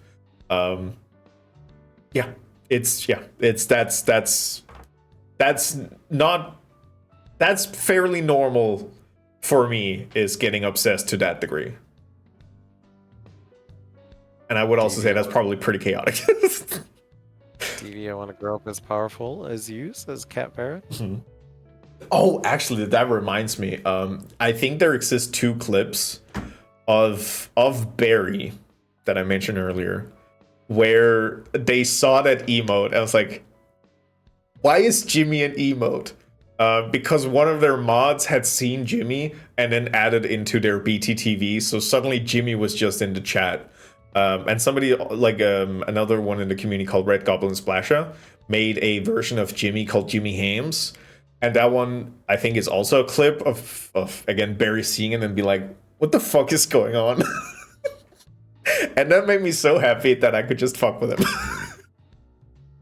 Let me see, I should have it in here. Let's see if I can get a little Jimmy Hams in chat. Jimmy. Yeah, there he is. Little Jimmy Hams. Oh, you can probably not see it, but I can see it on my end, and it's glorious. Jimmy Hams. Nice. Okay. If somebody joins your stream for the first time, what's the perfect moment that captures the Renee right here experience? So I've tried to make it somewhat easy to kind of get the gist of it in a very short time, because I am aware of the fact that the kind of stream I run is not something you typically see. Just the fact that I'm working in a 3D environment can mean a lot, but if I'm focusing on other things, I might not notice that immediately. So when people raid, It has like this flying camera that shows everything, and then it travels through the overlay and gets to the screen. So that kind of shows it immediately. Then the second part is that I also have a command called tour, which is something I can put in, and then it has this like timed sequence of teleporting me through the overlay, which generally gives me an opportunity to say like, well, when you type in chat, you turn into a rat. We have these different locales. This is where I spend most of the time. The raid, when people come in with that one, usually involves a lot of glass shattering and flying around, which I find fairly chaotic. So I feel like that's generally a good indicator of like this is what you need to expect. That it's gonna get a little rowdy. And yeah, I think what I generally also feel like is a good way for people to get introduced to it is if somebody's a first time chatter, I will usually take the time to find their rat model and grab them and be like, hey, look, this is you. You're right here. Hey, shaky, shaky, shaky. Yeah. That and open hostility. I don't feel like streamers should be nice to their chat. Nice. I'll take that in. You should like my mods are always bullying me, and I encourage it and I tell them to do it more. Oh, nice. Yeah. Nice. Well, speaking of messing with the rats, I've learned that rats can fart. Yes. How did that become a thing? So it's kind of the same vein as I mentioned earlier, that I saw stream avatars and I thought, okay, how can I take that and put it into my overlay and turn it into a thing? The farting rats, which is always a good way to like start your sentence, originated over on DoigSwift. So DoigSwift has a mod called Martina. Martina is wonderful. Martina is a saint, and Martina finds farts incredibly funny. So Martina managed to bully Doig into have a redeem where you just have you press the button and you get a fart sound, and that's it. And you have 20 different farts, and that's it. It ended up annoying Doig so much that he removed the feature. Martina got mad, and I said, Martina, I can take the farts. Don't worry. And Martina said, okay, fine. She sent me the sound library, and Doig got to get rid of it. I didn't. Wait, there's a whole library of farts? Yes, a whole sound library of farts.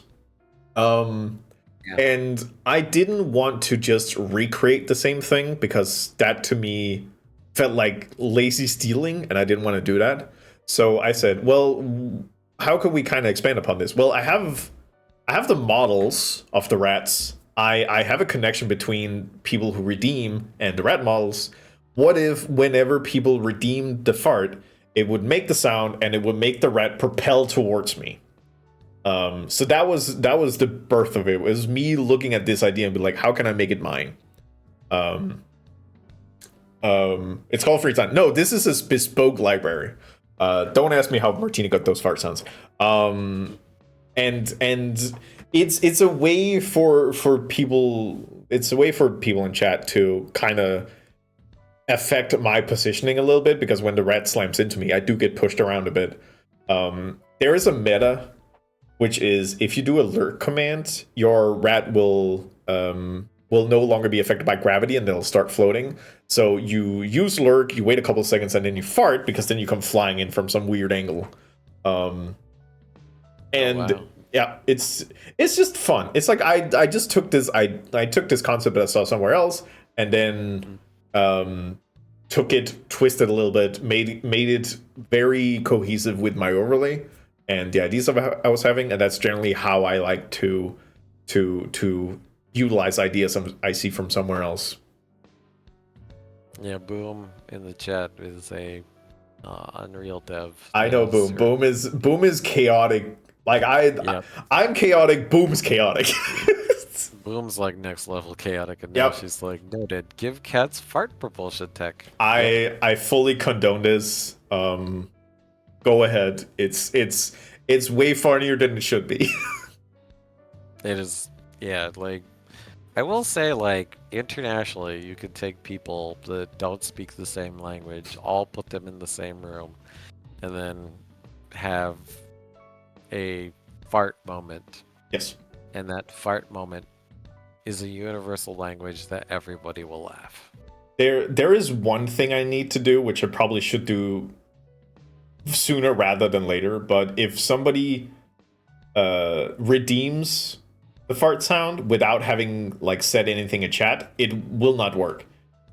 Because yeah. So you need to chat to spawn in the rat, and then using the farts would work. But I really should make it so that if you do these sort of redeems that are dependent on your model position, it really should do a check and spawn it in and then run the thing. But it's been on my list and I'm like, I keep forgetting it, and I really should just fix it because it's so, I get sad every time somebody's a first time, well, not necessarily the first time chatter, but if somebody I've never seen before does the fart redeem as the first thing and then they don't see anything, I was like, God damn it, I fucked up. The first time farter, yeah. First time farter, yep. But yeah, I really should fix that. Well, you just touched on chaos. So your community is built around chaos and creativity. What do you think makes them so special? We have a lot of people who really knows the improv concept of like yes anding. Like I mentioned earlier that Korhawk started the bit with the levy being dry, and then 3 other people were like taking that joke, reiterating it, and riffing on it. To everybody's amusement. The piano. Yes, the pianoing too. So just having a lot of people who know how to yes and a joke makes it so easy for me to also yes and just take it further. So I don't know. I love my community. They're like stupid fun. And we pride in our entertainment capabilities. And yeah, so I generally try to encourage people to do like shitpost and dumb jokes, and whenever they're like, I don't know, I don't think it's very good, it's like, no, it's funny, do it. And if it's not funny, do it 3 times, and then it's automatically funny. Nice. All right, you do play games on your channel, and you have personal interests. You play games that you love or have morbid fascination about. What game has you fascinated the most recently? So there are 2 general ones. Recently I started playing a game called Hylix. If you know Hylix, good on you. If you don't know Hylix, I'm not surprised. Hylix is a RPG that is made with claymation. So everything you see in the game has been made in clay and then stop motion animated, and the sprites have been recorded, and then that's the game. And another feature of it is that when you talk to NPCs, their dialogue is randomly generated, so it's always just absolute random gibberish. And it's so much just a one person made this game and they had a very specific idea and they didn't let anybody tell them otherwise. And I got fascinated with it because they also have a lot of like interesting like fusion psychedelic funk music in the second game. And I ended up like playing Archipelago randomizers with it. For those of you who don't know, Archipelago is when you take a game and you connect it to a server with some other games, and then you take critical items and then you shuffle it between the games. So you can play Dark Souls and unlock the ability to do a double jump for Mario 64. Oh, nice. And I did that for Hylix, and I did it 2 times in a row, and I ended up meeting the world record holder for the speedrun of Hylix 2, and he was teaching me some tricks. So that also helped in being like very fascinated with the game. And the other branch would be a game studio called Strange Scaffold that produces a lot of games, and they're generally relatively short but extremely impactful. I was having a lot of fun with I Am Your Beast. But yeah, like it's hard to explain because they take a game, they take a concept, and they make a relatively short game, like a 4 or 8 hour experience, and they just make a very good product, and then they make a new game, and it's like, whoa, good shit. And I need to go back and just play through all of their games because they always have interesting ideas. Cat Baron says Strange Scaffold. Yes, Strange Scaffold, very good, very good. Okay. Any games you'd love to mod or integrate into your theater setup in the future? So I have this long-term project, which we have actually hit a new incentive for, but I'm working on doing character modding for Yakuza 0, turning Oh, nice. turning every critical NPC into a rat or a ratified human. Um, That's so it's already like semi incomprehensible. Every time there is a cutscene, there's like 2 or 3 big rat men, and it's like this is so good. The only 2 people I don't want is the main characters Kiryu and Majima, because I need there to be just a resemblance of normalcy, and then everything around them should be insane. So that is my current long-term project. There's been some other games I've been considering modding. I've also modded Resident Evil 2. Oh, nice. Yeah, I took Mr. X and I replaced him with my model, so I was having fun. Just Oh, that's hilarious. yeah, it was good. It was one of my I had so much fun with that stream, and I learned a lot of things there. But just having the cutscene of Mr. X removing debris and then start walking towards you, but it being my model just scowling towards me and then beat the shit out of Leon. It was very good. I need to see it's on the VOD channel. I can see if I can find it, but there's also a clip of it. Which is Nice. it's good. Yeah, I would recommend anybody who has a 3D model and know like the concept of doing character swaps, go in games and just start messing with it. It's so good. I need to mod a cat into every game I play. Mm-hmm. Blue on the run says I need to see that. I'll dig through the VODs. Nice. Yep. And then Dark Vault says, when the pre-rendered cutscenes switch into in-game cutscenes, it's such whiplash. Yeah, because there are some cutscenes. There are very few cutscenes in Yakuza 0 that are fully pre-rendered, which means that no matter how much I mod them, it doesn't work because they're like hard stored. But the good thing about Yakuza 0 is that a lot of the cutscenes are in-game.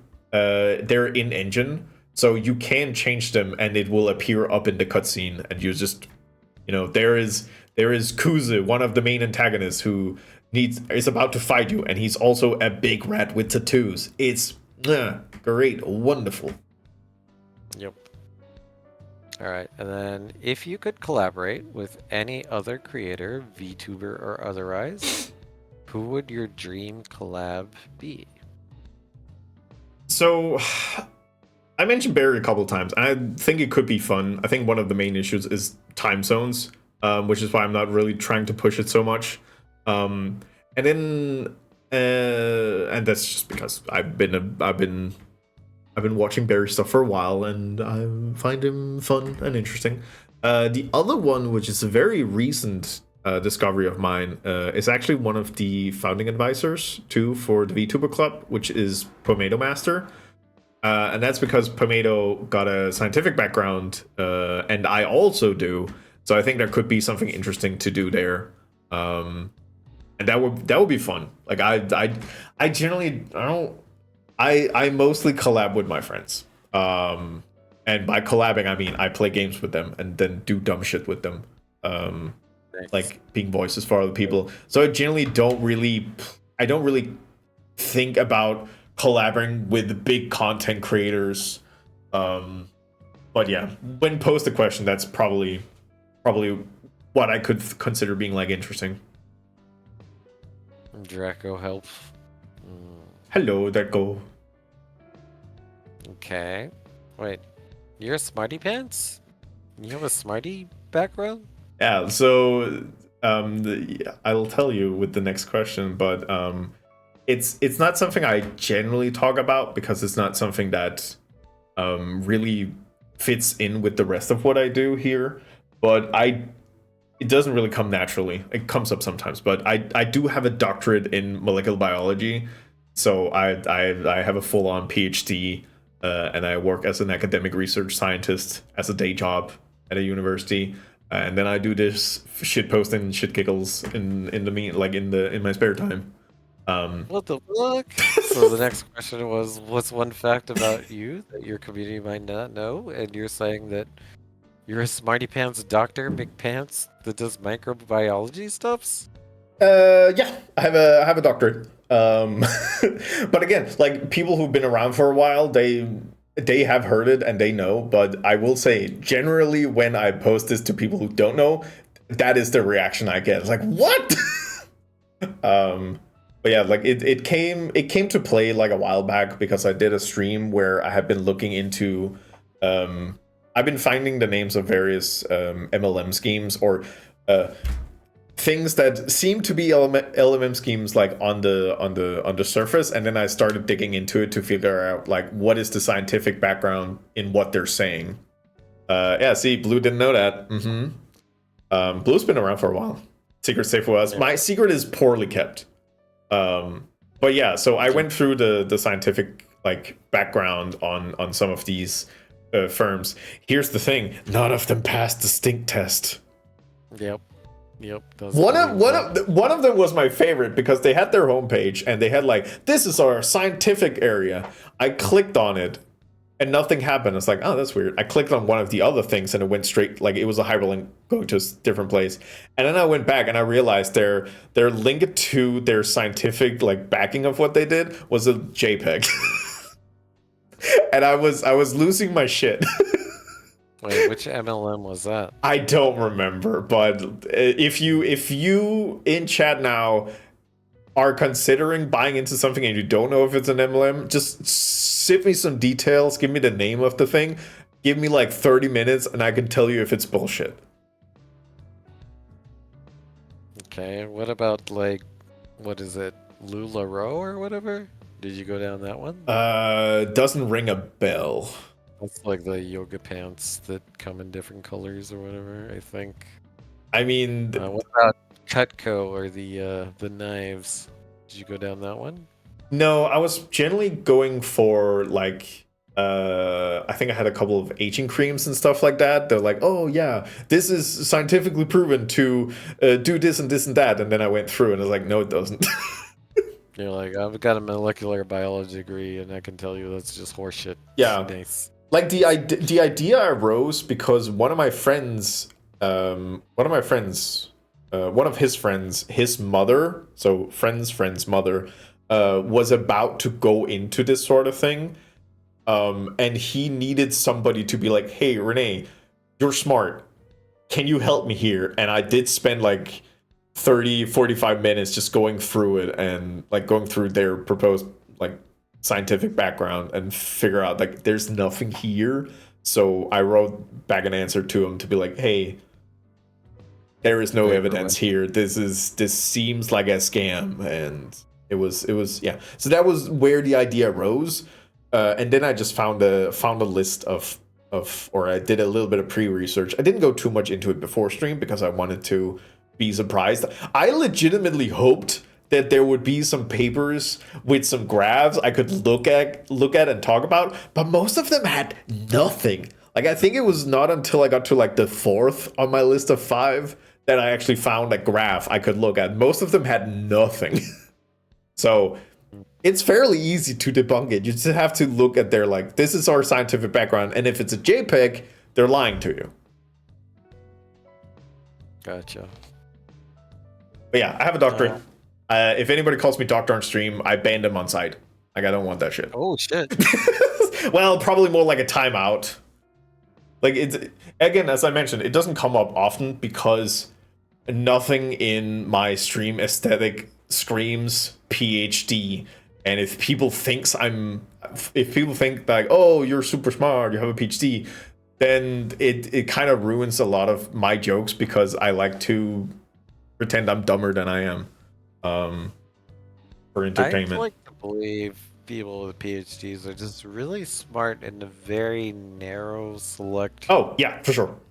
Window of knowledge, yeah, and then dumb when it comes to everything else because they threw away all that extra brain power to focus on that one thing. Mm-hmm. Yeah, Dark World is also this is also the main reason. I like being on stream and just being free to do whatever I want. And I don't want that pressure of being like, you're supposed to be smart. You're supposed to know all these things. Like, no, I'm specialized. It's different. Yeah, like I had conversed with somebody that had a PhD in being a linguist or whatever. Mhm. It's like, yeah, you are good with language. You are very specialized. But you don't understand how taxes work. Hey, taxes is confusing. Very valid. Nice. Nice. Okay. All right, let's talk about your game development and Unity journey. Mhm. You mentioned that when you started, you basically had no experience with 3D modeling or coding. What was the first thing you learned deving into Unity? This is gonna sound boring, but one of the first things I had to figure out with Unity was my preferred way of importing assets and maintaining links, because after working for a bit, I realized that my preferred workflow is that I make it in Blender, I port it into Unity, I find like 10 things I need to fix, and then I would like to go back into Blender, fix it, and then re-import it. But when I did that in my first overlay, I did something wrong in the beginning, and I kept losing the like import connection to my main model, which means that my character model, which is the most complex thing in my whole overlay, I had to like apply all the scripts and parameters like 5 times. So I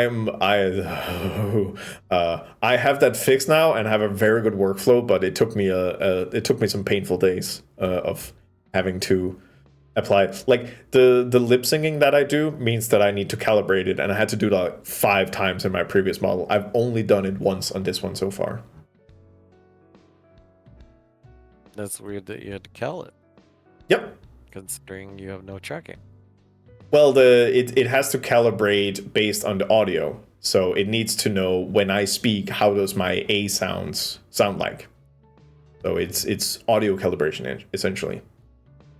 Oh wow. That's cool. Okay.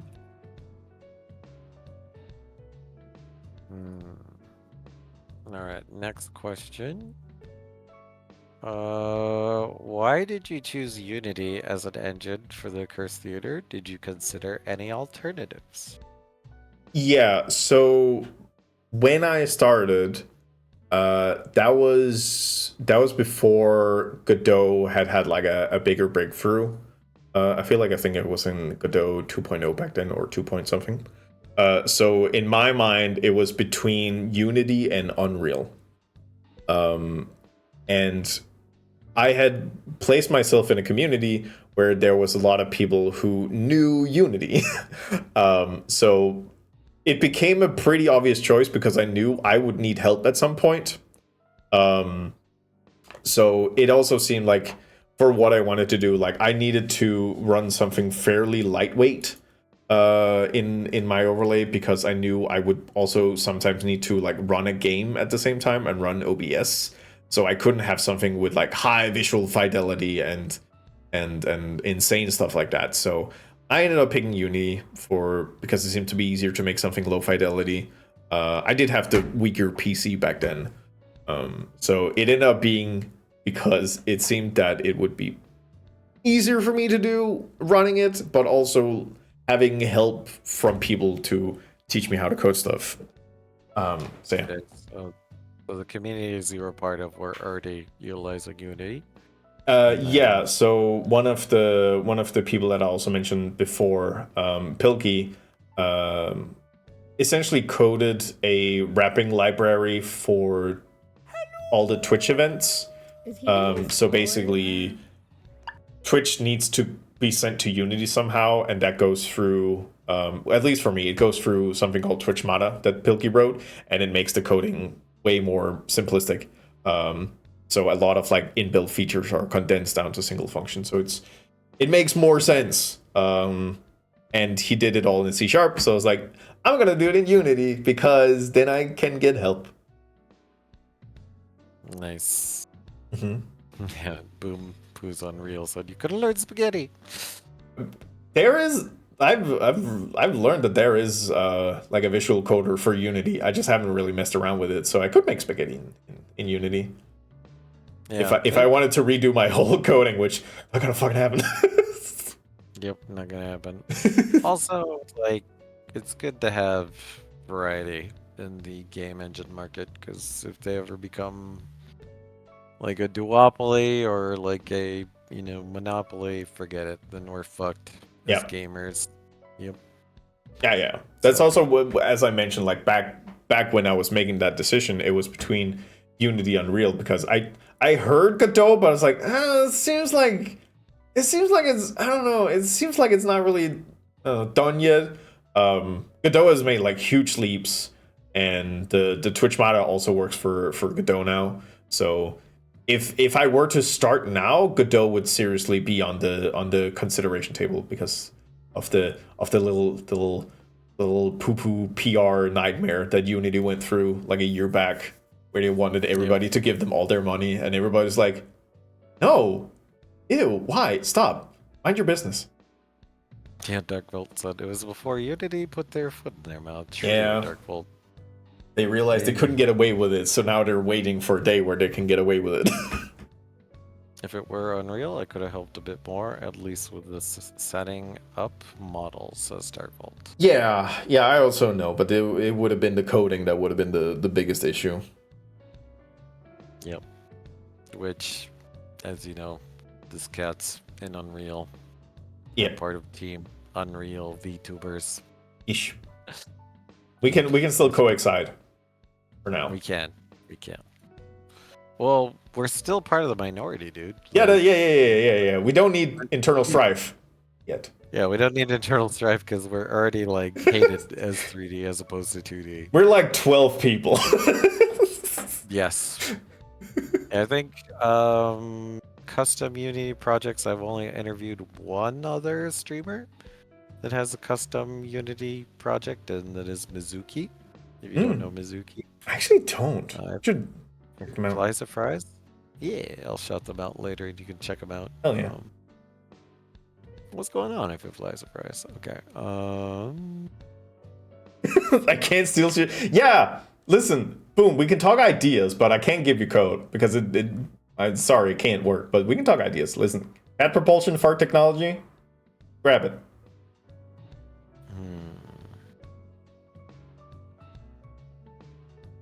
What were some of the biggest technical hurdles in creating your interactive streaming environment? Any moments where you almost scratched the idea or scrapped it? We touch upon it a couple of times, but it was the technical hurdle that was optimization. At some point, and that's also one of the reasons why I moved over to a 2.0 or like started working on 2.0, was because I knew that if I were to optimize, I would need to basically like go ground up. And then I thought, well, I might as well just implement the fact that I've gotten better at 3D modeling in between. So I might as well just do a full-on 2D, like 2.0. And then that was when I took the time to kind of like refactor a bunch of stuff. So having this overlay running, sometimes running specific games become a problem. Like, for example, even with the new PC I have right now, I still decided that I wanted to have Monster Hunter Wilds on console, because I would worry that it would become a problem because I'm scarred from years of doing this overlay thing. I will say I don't feel like there's ever been a point where I had to scrap an idea. I never wanted to scrap the overlay. Like I've invested too much time into this one. I'm full on the sunk cost fallacy on this one.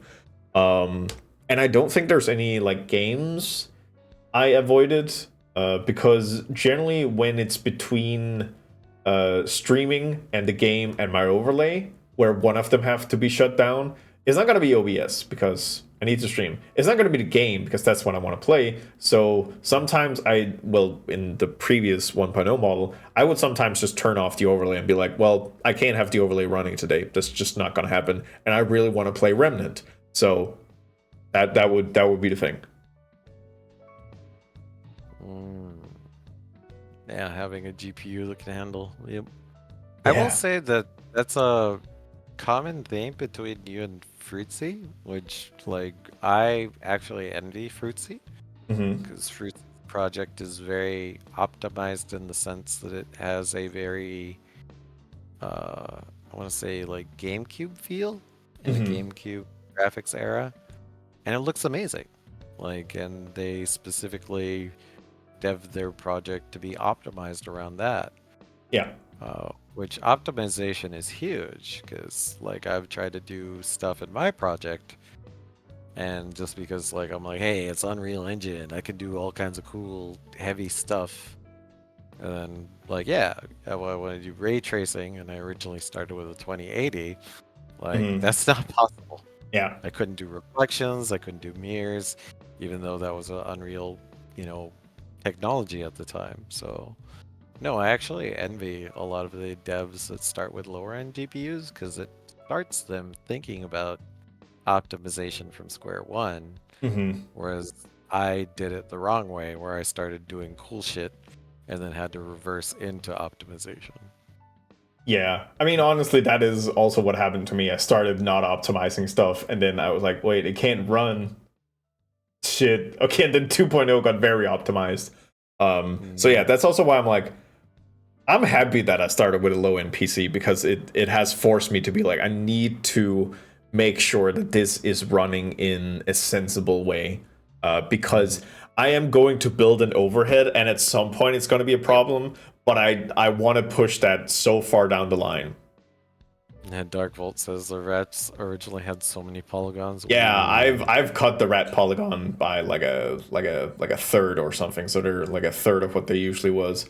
Also, my character model, I actually think my character model has way less polygons than my 1.0, but it looks way better because I got better and I got some people help with some character design, and I got a friend to like look over the topology. So for example, like the simple thing I learned is that, well, you need to have polygons in areas that you need to have focus on. So and that was actually Risto who taught me that. So the polygons around my mouth is way higher, but as soon as you get in between my eyes, the polygon count just drops to a third of it because I don't need movement, specific movement happening between my eyes, for example. Like most of my head is pretty simple, but around the mouth there is way more polygons because I need to move it around a bit, and you need to see like a little bit of the like the lip curl coming in and stuff like that. But in general, like it's way more optimized. Nice. Okay. Uh, how do you approach integrating your Twitch chat into your overlay? Was that one of the harder parts of development? Uh, yes, definitely. So I mentioned before, Pilkey has been a huge part of making my overlay work, and I know a lot. I know a lot to him. He made this wrapper for Trishmata. It now works for both Unity and Godot. Um, Hmm. Pilkey sadly passed away earlier this year. So it has been taken up by me and one of my mods, Dizzy, of maintaining the Twitch Mana library. It's mainly Dizzy. Dizzy does the coding. I'm the test dummy. So whenever we need to make sure things works, it usually my overlay breaks first. Um, so yeah, so that's it's been nice that we managed to like keep it alive after Pilkey sadly passed away.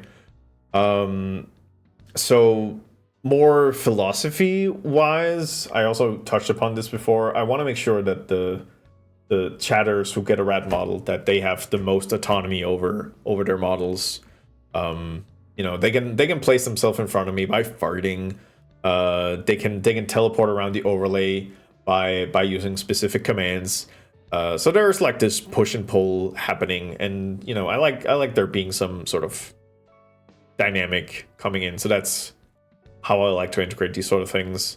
And yeah, I mentioned before, the whole rat spawning logic is the most complex about my overlay.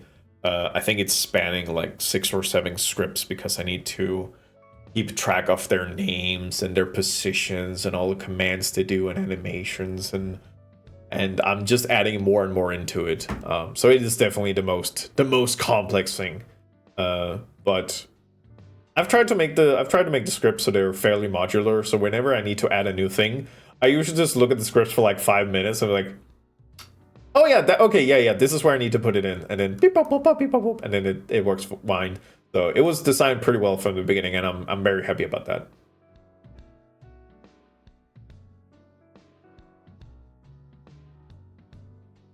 Very cool. Very cool.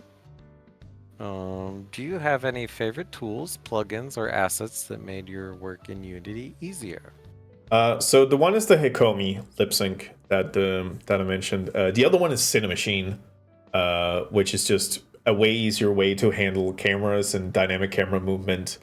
I do want to mess around with a bit more, but those are definitely the two. Like if you're doing any sort of work in Unity, I would say Cinemachine for camera work is pretty up there as things that you probably want to use.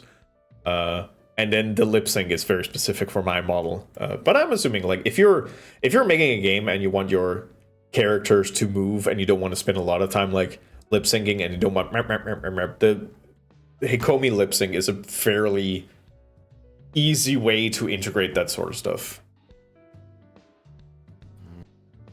Hikomi lip sync, nice. I think it's you lip sync by Hikomi. Yes, Cinemachine is super important.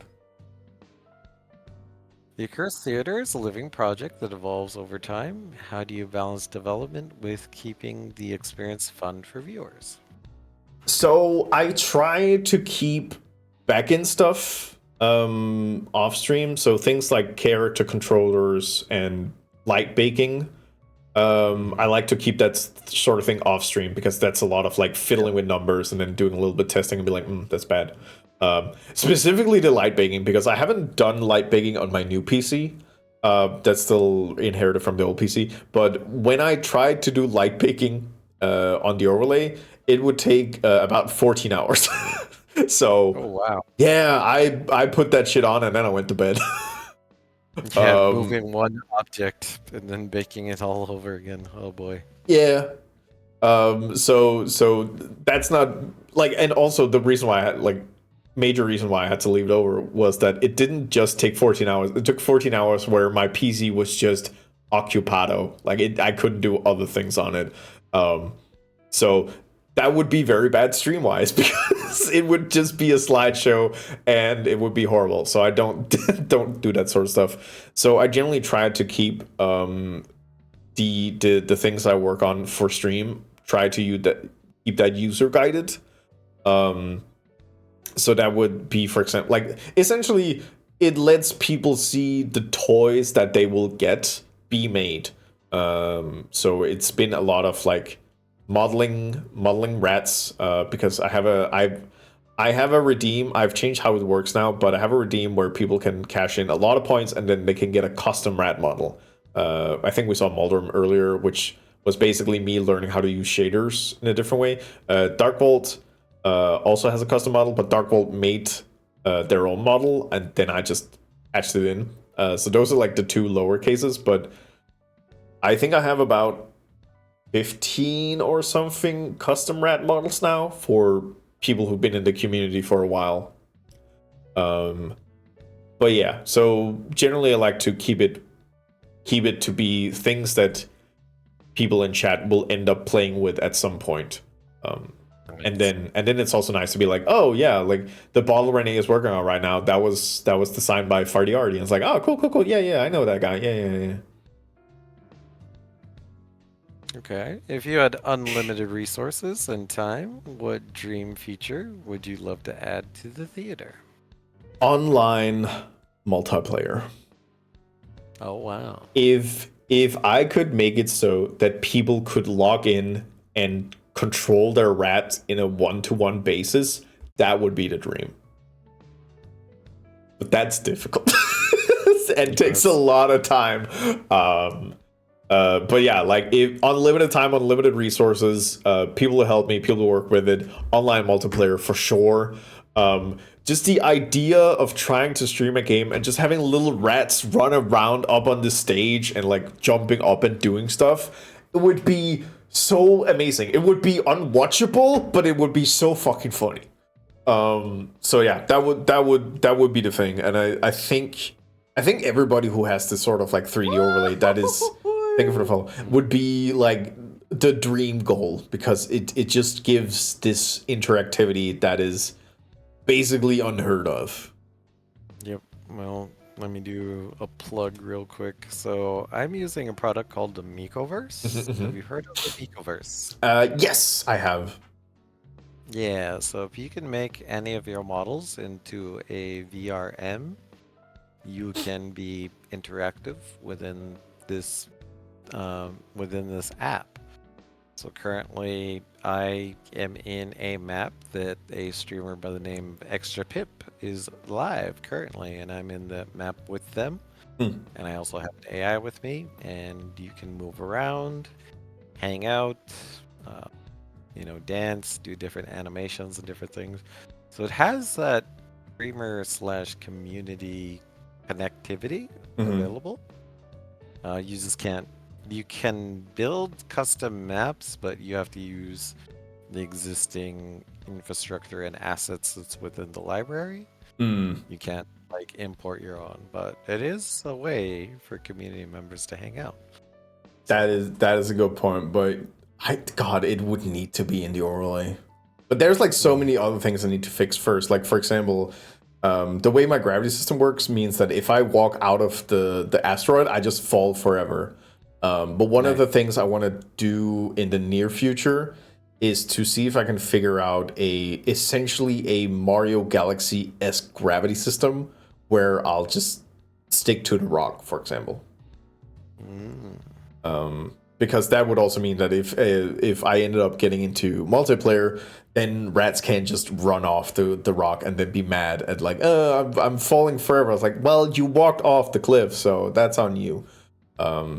So there's a lot of things I want to do before that, but with the unlimited time, the fantasies, it would be a fully featured online multiplayer within my overlay.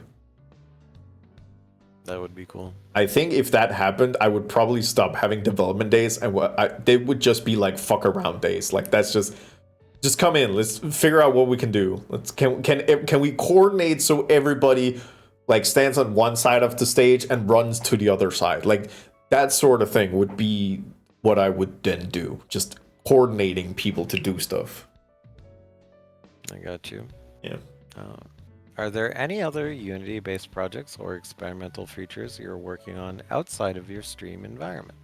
No. I'm I'm only working on things that is related to the overlay, and that is just purely for the fact that I have a job. I have limited spare time, and I tend to not work on the overlay like for longer periods of time.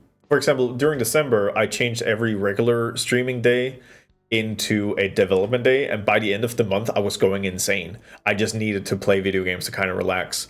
So I can't turn myself into a development streamer. Like I wouldn't. That would be too much for me. So everything I do is based on that. I had been planning, because quite a while ago I bought a humble bundle for GameDev.tv for a bunch of courses for making some specific type of games. And I would love if I could go back to that and then make those games and then basically change the features, or taking those features and putting it into the overlay in some capacity. I gotcha. All right, let's talk about your community and content evolution. How would you describe your community in 3 words? So creative is the big one.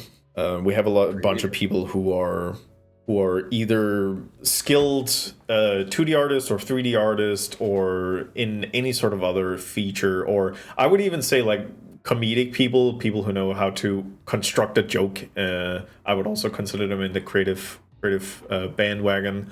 They're incredibly kind, which would be the second word. We have a bunch of like random community events, and people show up and people are just nice and kind and helpful. And if somebody starts streaming, there is immediately an influx of people from the community who try to like make sure that it becomes like a nice environment. chat with the streamer and stuff like that. So incredibly kind. And there's a bunch of gremlins. But that is because I encouraged them to. Encouraged them to be scamping gremlins. Creative and gremlins. Nice. Yep. Nice. I don't know if links are allowed. I know Blue is a very skilled artist and a gremlin and kind. And the same with Darkvold. And actually, you know what? I have an image which was based off of the Yakuza game. Darkvold, am I okay to share the sicko snap thing? Because Darkvold made a doodle based on a minigame in the Majima Pirate Yakuza game. And I'll just post a link. Wait, I can post in my chat. Then that's actually a good question. If I post a link and your chat bans links, I don't know. I'll try. I'll put it in here. So Darkvold made this image, which is just wonderfully looking at, and it made me giggle for like a good solid 20 seconds. And Darkvold also made a fan art for Dark Swift where I was sneakily in the background as part of a painting, and it was very good. This content's no longer available, but I'm looking at it right here. That's disgusting. Wait, what if I do... Can I do... What if it happens in here? But yeah, okay. So in... Yours is probably cached. Discord links. Okay, I posted it in our call. Yep. So you can at least see it. No, I can show it to the community. I just have to turn off our call for a moment. Well, bye. There we go. So it's yes, ha ha ha, yes. Here. Okay. So this is a community art. It's a little community doodle. It's based on a meme that also exists, which is just called the sicko meme of a guy in the similar art style, just outside of a window saying, yes, yes! And it's because there's a minigame where you need to take pictures of very burly men in leather G-strings, and it just turned into this thing, and it makes me so happy. Oh, that's right, because do the Pirate Yakuza game. That's right. Yes. I forgot about that. I watched it on your stream. I haven't gotten there. I haven't gotten there yet, but in my playthrough, but I saw it on yours. Yeah, Darkvold is extremely skilled at taking an art style and then adapting it and turning it into slightly his own. He's very skilled. He's also made a couple of my Fugis, based off the. There's a YouTuber called Terminal Montage who has a very unique scrungly style, and I have two Fugis based on that, which I adore so much. Okay, and then what is one of your most memorable moments you had with your viewers? So that would be back in December. So as I mentioned, and not to bring back sad tones, but friend Pilkey was terminally ill, and we decided, a larger part of the community, to organize a charity event for like a week straight. And we managed to raise 10,000 British pounds during the course of that week by streaming and like encouraging people to donate. And then after the last active charity stream, I hosted an after party where, we were done, we did it. And having an after party where I was playing Fuser. If you know the game, it's a DJ sim game, but you can mod it, so you can put in a lot of songs. And just having like 2 hours playing a couple of DJ sets that you're like mixing on the fly, as a part of wrapping up a very emotional week. I'm probably gonna remember that many years past. Damn, it was that fun. Was fun. It was. Very cool. Oh, you're also a DJ. I play Fuser, but I've apparently heard that I'm fairly good at it. One of my other friends were talking, like, it's one of those cases, like, I don't know if I'm good at it. I just play it, and then and then I try to make it sound good, but they said that I had a good hang for it, so it's like, yeah. And I have plans that I want to play more Fusa streams, but I've also told my chat that I'm not playing Fusa streams before I'm partner, to to incentivize them. So maybe one day. But yeah, Fuser is extremely fun, and there's a huge community that mods songs in, and it's very fun. You can't really acquire the game anymore because it's got deplatformed, because music licensing businesses are very rough. So you need to get it through some means. I'm in a Steam family, so I got it that way. But yeah, it's not easy to get that game. But it's very good. Very cool. How has your content changed since you first started streaming?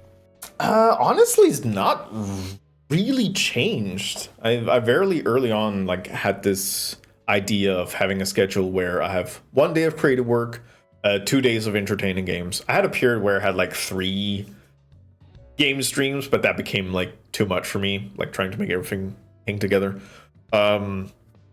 And so that's always been my schedule, or at least for most time of it. And when it comes to picking games, I don't really go for trends. I generally pick games I know I can be excited about. Sometimes it ends up being games that are newly released, and other times it's an obscure PS2 title that I'm playing 2 times in the course of a month because I want to play it, and you just sit and watch because I love this place. It's Breath of Fire Dragon Quarter, if anybody's curious. I love that game. But in general, longer JRPGs worry me because streaming the same thing for too long, it gives viewer fatigue. Everybody who streams that for the same thing for a while will notice. And sometimes I just need to look at that and be like, you know what? I don't care. I'm gonna stream Final Fantasy Rebirth 5 times a week, 10 hours at a time, because the game's huge and I just want to play it, and I don't care about numbers anymore. I just want to play that game, and that's always been the case. So that's kind of how it's been, and I think that's probably also how it's gonna stay. I'm gonna, if I have a stupid idea, I'm gonna do it. If I want to play a long running series, I want to play a long running series because I know I will stay excited about it. I'm kind of in a pickle right now because I want to play Monster Hunter, but I'm a little worried about Monster Hunter as viewing content because, first of all, there's a lot of people streaming it right now, so the numbers are just bad in general when it comes to that. Yep. The second thing is that it ends up being a lot of the same thing. You go out, you beat up a monster, you come back in, go out, beat up a monster, come back in. So I think what I want to focus there on is trying to get some of my friends in so we can just talk shit at the same time. But yeah, so those are the things I've always considered when it comes to what sort of things I stream. Yeah, I generally get 2, and then 3 is stretching it. Streams out of a game before my community's bored. If you're exclusively a Fortnite streamer, then yeah, people, that's all they want to see. Yeah, but then it's the other way around. If you stick away from the formula, that's when people drop out. Yep. And I've just made myself, well, I'm a variety streamer. I do a variety of stuff. So when I look at my bots and be like, I've streamed this game 7 times now, I need to get it wrapped up. Yep. Okay. Has there been any unexpected aspects of streaming that you've grown to love? The thing I never expected would be one of the things I enjoyed the most was trying to help other channels grow. I kind of should have seen it coming. I have a background in doing volunteer community work, which I was on a break for a while while I was at uni. But yeah, no, when I started, it was 4 agonizing months before I became affiliate. And now, whenever somebody in the community starts streaming, the only thing holding them back from affiliate is the fact that they need to have a certain amount of streams before they can become affiliate, and that's always the limiting factor. Like average view count, follower count, that's nothing. That gets smashed in like 2 days. Nice. Yeah, it's wonderful. It's wonderful that I have attracted so many supportive people. Yeah, it's building communities that spin off of your community, which I've done the same, and I will say it's hard to find that on Twitch because a lot of communities are cutthroat or try to, like, when you do that, sometimes that, you know, takes viewers away from your community. And yeah, that's the thing. I've heard about that, but I never really see it because I cater what I watch and what communities I watch. So if I sense that's the vibe in a stream, I'm just immediately like, I think I need to be somewhere else. But yeah, that's also why it's like it's been interesting to get the role as like a advisor for the VTuber creator camp, because it essentially means that I need to figure out how to do this on a larger scale. Like how can we foster this sort of like communal cooperativity, lifting people up together and improving people's like skills as a whole, instead of being like, we need to slash all the bad ones and so only the good ones can survive. Like I hate that sort of mentality, because you know there's 24 hours in a day, and viewer bases will be like my viewer base is I think 60% American, even though I am in the middle of Europe.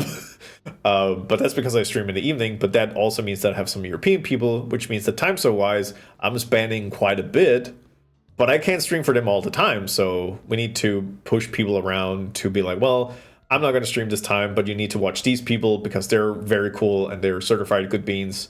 And doing that sort of like guiding people around to people who will take care of them and entertain them or provide whatever they need for them. That's kind of the communal role. I feel like it's not something I generally vocalize. Like a lot of what I do is like in my head, and then I try to act upon it. But yeah, I like to create these sort of like larger communal spaces, and trying to do that with the bagging of Twitch is terrifying, but also it's an interesting problem to tackle. Yep, and then my community member, If It Flies a Fries, is calling me out because I played 5 Hearts Under One Roof at least 4 different streams. Have you seen that game? Scandal. It's the FMV, right? FMV? Full motion video game. No. No? No, 5 Hearts Under One Roof is a Korean dating sim. Isn't it using like real footage? Yeah, it's using real footage. Yes, that's an FMV. Yeah. Oh, okay. Yeah. Yeah, so, I've seen some other people stream it, and I was like, no, it was 4. It was like 4. But I had to, like, for me, I was like, I'm a completionist, and then I'm like, nah, I must unlock every story, every love potential. Yeah, I mean, if the story is good, it's like, listen, you shut up. I'm doing this for me. You can leave. This is not for you. This is for me. I need to unlock this. Leave me alone. That was one game that I was shocked the viewership didn't go down, and I think I know why. But yes, definitely, it had content, if you know what I'm talking about. So I think I saw it. I was like, God, it could be funny to stream this, but I got away from the idea. But I would rip that game to shreds. Positive. If you could give day one advice, any advice, what would it be as far as being a streamer? Day one. Remember to have fun. It's stupid. It's simple, but every time I've been like having a bad time streaming is whenever I was like, oh, my numbers. And whenever I've been trying to talk to people who was like having issues streaming, and I hear that they're talking about numbers, I'm like, well, yeah. Step one is that whenever you want to think about why you're streaming and what you're streaming, if you're saying words like algorithm, and that you're kind of in the wrong. You should always take the word algorithm, just replace it with audience. Like, you need to know who are the people I'm streaming for, what sort of things can I do for these people. Like, you shouldn't do anything for the algorithm, you should do something for people, and that's how you create a nice environment. It means that you probably won't get 3,000 viewers, but I would rather have 30 top of the list, the best chatters that are funny and interactive and caring, rather than 3,000. Like, that's for sure. Like, I would always do that, and that only comes when you try to think of people in chat as viewers and not numbers. You'd be surprised how easy it is to forget that. So it is true. It is. Like, people just expect upward momentum nonstop, and that's not how it operates on Twitch unless you have a good contact. Yeah. Or, you can essentially clout chase or get somebody to bring you up. And that's like, again, even that's not sustainable growth. Like, if you don't have the sense of caring for your community, you can get a boost for a while, but then everybody who comes in there, they're people, and if you don't care for them, they will leave. You are attractive. So yeah, that is essentially it. Just have fun. You're doing it for fun. You're not doing it because you can make a living off of this. Because I'm living in a country with a pretty high taxation rate, so I would never be able to live from this unless I was having stupid numbers. So I can't live off it. So I might as well have fun. Yep, just have fun with it. Yep. All right. What is your favorite thing about Twitch, and what is something you think Twitch could improve? So, I mean, we're kind of in the talk now, but my favorite part about Twitch as like a video content creation platform is the community aspect. If you go to YouTube, there's not the same sort of community aspect, but it's more of a polished product that's being delivered, and then you take that product and use it. I watch a lot of YouTube, so it's good, but I've seen YouTube chats and they're not interesting. But that's not the case on Twitch, because there is this sort of like focus on live content. So you have people coming in to watch it, and then you end up having regulars, and that's just something that Twitch as a platform has created, and pretty well succeeded in creating this community-based platform. And where I think Twitch can improve, if you'd asked me like 2 months back, I would have been having way more gripes about it. But becoming a founder means that I've had becoming an advisor means that I've had a bit more chance to look at what's happening, and also know some of the staff and what they are struggling with. And what I've been seeing is that they do their best to listen when people are being vocal about stuff. I think one of the best cases I've seen like the last couple of months is that during Christmas time, Twitch had this AI generated emote, which is like, you have a platform with so many emote artists and you couldn't just pick one of them. It's just stupid. But then during Valentine's, there were several like themed emotes, which was made by Video Game Shay. I think it was 4 in total. And then, actually, I think it was yesterday, we got a new global emote by Emmy Sometimes called We Did That, because of Women's International Day. And that emote is very good. It's like, actually, I'm gonna post it in because it's so good. It's one of my favorite type of emotes that are very versatile in that you can combine them with other emotes and you can just get a lot of like different energies from it.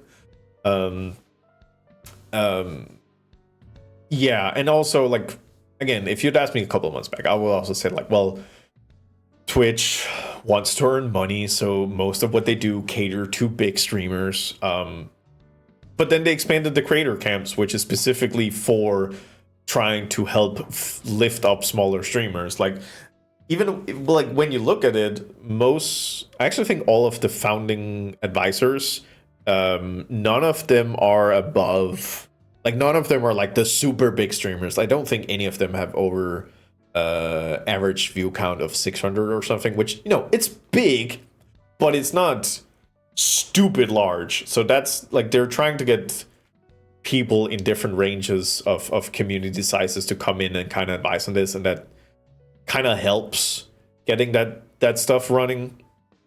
There's one thing I really would love to do. I would love if Twitch just got a Blue Sky account, because they don't have, and they just post on Twitter, and I'm not in there, and I don't wanna.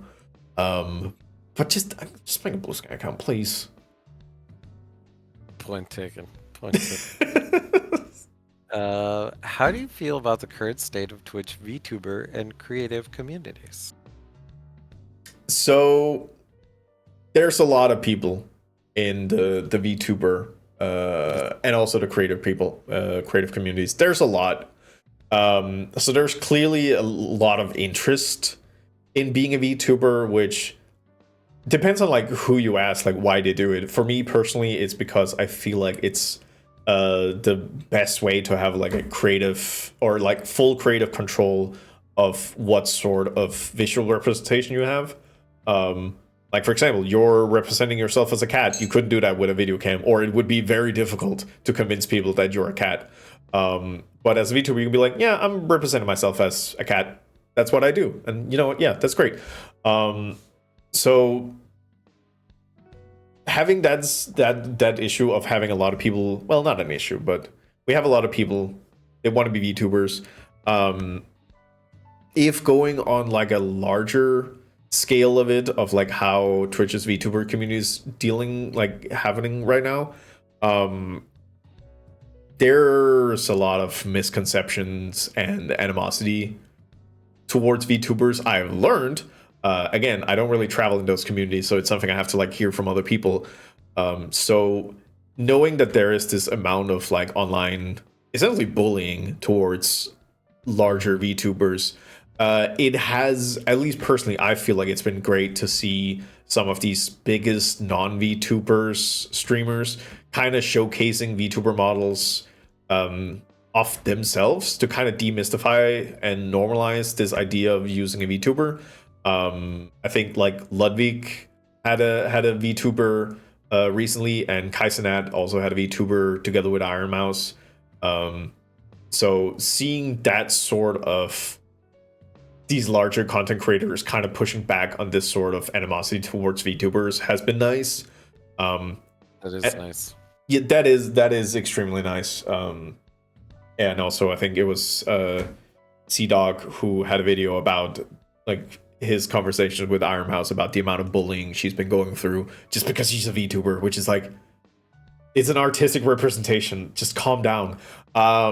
So it's been nice to see that these like other streamers are like trying to say that this sort of behavior is not acceptable. Look, I'm a VTuber. It's not a big deal. Don't make a big deal out of it. But again, that's on like larger community-wide based. And again, I don't really know any of these people. Luckily, I cater my social circles in that sense. So I don't get to experience it, but I hear about it, and it's nice to see. It's nice to see that there's some fighting back. Yep. What do you think makes a successful streamer in today's Twitch landscape? That's a tricky question, because it kind of means that you need to define what is success first. Because if you want to talk big numbers, then it's learning algorithms, then it's knowing when to post, it's hitting off times where people come into Twitch and stuff like that, like playing that game. But I consider myself fairly successful because I enjoy streaming, and I'm having regulars who enjoy my streams, and you know, that's success for me, and I'm fairly happy with that. Mm-hmm. So nice. Yeah, I don't want to talk about the big number one. So if you want to be enjoying streaming, and if you want to have people who are regulars who enjoy your streams, it requires you to care about the people who come in and interact with them, talk to them, do things for them. Like, it's a community you have to build up. You need to support them. If they stream, just hang out in their streams too. Just build up social circles and get to know people that you vibe with, and get a couple of friends. Like that would be what it takes to become successful in that aspect, at least. Yep. All right. How do you balance streaming with your personal life and other responsibilities, Mr. Sparty Pants PhD? Scheduling. Jesus Christ, scheduling. I have an 8 to 4 work, and I stream 3 times a week. And I very specifically stream with a day in between. So I stream Tuesday, Thursdays, and Sundays. And that's because Monday evening I'm cooking dinner for 2 days, so I can quickly eat a meal when I'm streaming on Tuesdays, and I don't have to think about that. So I try to also just make my life work. I've just been getting out of a period where when I wasn't streaming, I was actually working on some academic stuff too, and I was getting kind of tired. I've sent that off now, so now I've been having a couple of a week or two where things has been wonderful. I've been getting into building up my little herbal garden because I have the time to do it. But yeah, balancing scheduling. Jesus Christ. Scheduling, and also sometimes saying no. Even though I don't want to, sometimes I have to say no to people asking me about things because I'll be like, I can't do that day. Yeah, I'll if any of my friends say oh, I'm gonna stream 12 hours 2 days in a row, I would call them insane. But I did it a week ago, a week or so back. But I spent the previous day planning and cooking, and after day 1, I kind of did a check-in with myself to be like, how did the day go? And I realized I craved sugar, so for day 2, I bought apple juice before I started, and I managed to go through it, and it was easier. So if you're doing long-term stuff, plan. If you're doing longer term, schedule. That's the only way I can get through this, is by being having a little forethought.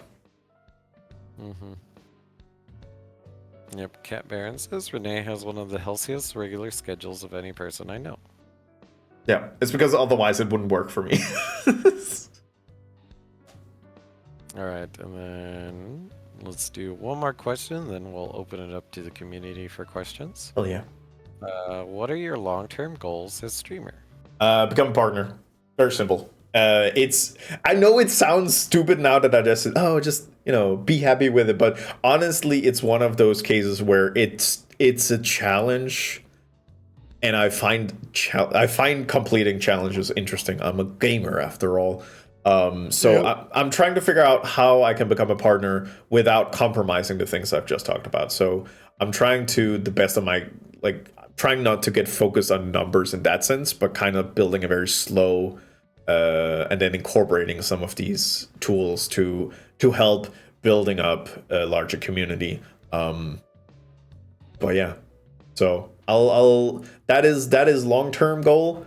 And when I get partner, I'm done. Then I've done all the things I want on Twitch, and then I'm just gonna stream. And then that's it. No more growth. I don't give a shit anymore. It's kind of interesting because we'll see what Twitch does in the future. Yeah. So I wonder if partner will even be a thing in the future, considering some of the changes they're making. Yeah, who knows? I mean, they gradiate the whole program now to partner and partner plus and stuff like that. So don't know.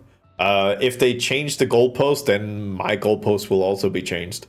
It's just, if you ask me what are my long-term goals, it's getting a little purple tick.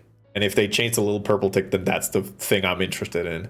Solely because it would be a challenge and I can't back down. Yeah. Yep. Okay. And then all right, this time I will open it up to the community. Anybody in Renee's chat? Any rats? or any gatos wanna type a question in chat for the streamer? Is your guys' time to ask him a question. What do you want to know about your streamer? And I'll ask a silly question in the meantime. If you could have a superpower, what superpower would you have? God, I don't. Okay, I want to say teleportation, but I'm feeling hesitant to say why. It's just commuting is so boring. But even that being said, like I usually spend like travel time listening to podcasts or listening to music, and if I cut that out of my life, I would probably also be sad. But then again, teleporting would be great because I've gotten a bunch of like international friends because of this streaming, and if I could teleport to Spain and hang out with a friend and then teleport back, that would be great. Superpowers good. Yep, superpowers. Cat Baron wants to know, what kind of streams would you love to do if no time, money, or logistics concerns were an issue? So there's actually some of us in the creator camp who's been talking to some of the IRL streamers, because the idea of having my avatar sit on the shoulder on one of the IRL streamers while they go for a walk in a park in Singapore, that would be so fun. Like, I would love that. Other than that, cooking streams. I have a plan. Essentially, when I get partner, I'm saying when. I'm gonna take my old PC and turn it into a secondary streaming station in my kitchen, and I'll just like do cooking streams in there because I enjoy cooking. I don't know how much I'll incorporate my VTuber. I had years of doing face cam streams, so I don't really have an issue with that. But yeah, so cooking, like I'm a simple guy. I like cooking. I like going for a walk. I could make soup. I could utilize my soup powers. RL cooking, flesh tubing, Yep. as well as VTubing at the same time. Yep. Yeah, if it flies the fries. So, Renee does cam streams every once in a while.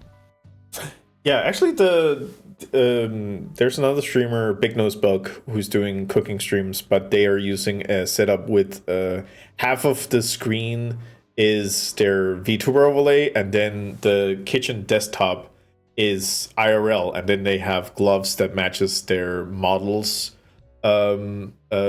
like skin tone. They're a mascot, so it's like a pink thing, and then they're doing cooking streams where they're trying to get their hands to match the hands of their VTuber models, and it's fun. Like it just looks fun. But if I were to do that, I would probably try to do something similar, but I would mix cocktails because I do have experience with mixing cocktails, and I have like a full-on bar cabinet. So doing that sort of thing in my VTuber would kind of be fun. Yep.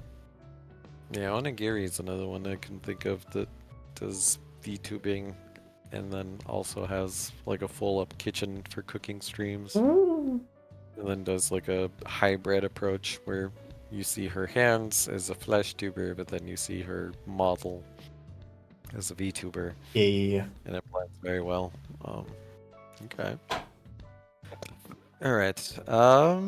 Any other questions? I'll do one more silly question while we wait to see if anybody types up any other question. If you could travel anywhere, paid time off or money is not a concern. Where would you go?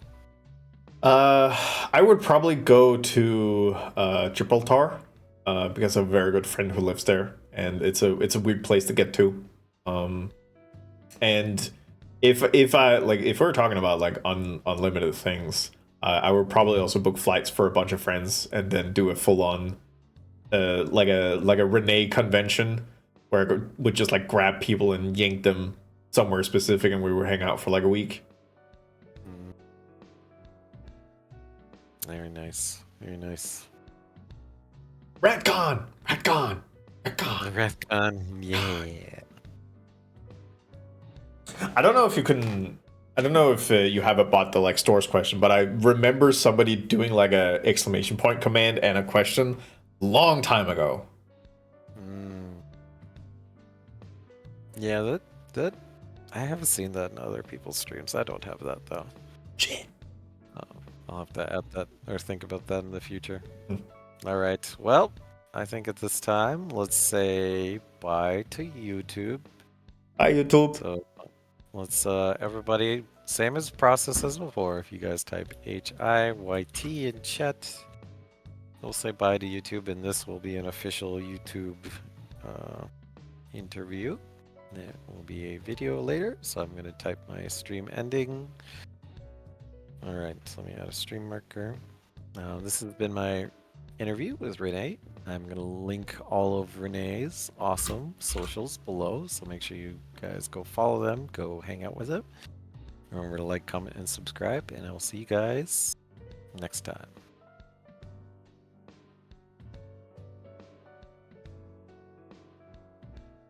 And then Dark Volt says, Renee, if you had a question for yourself, what question would that be? How come I'm so goddamn handsome?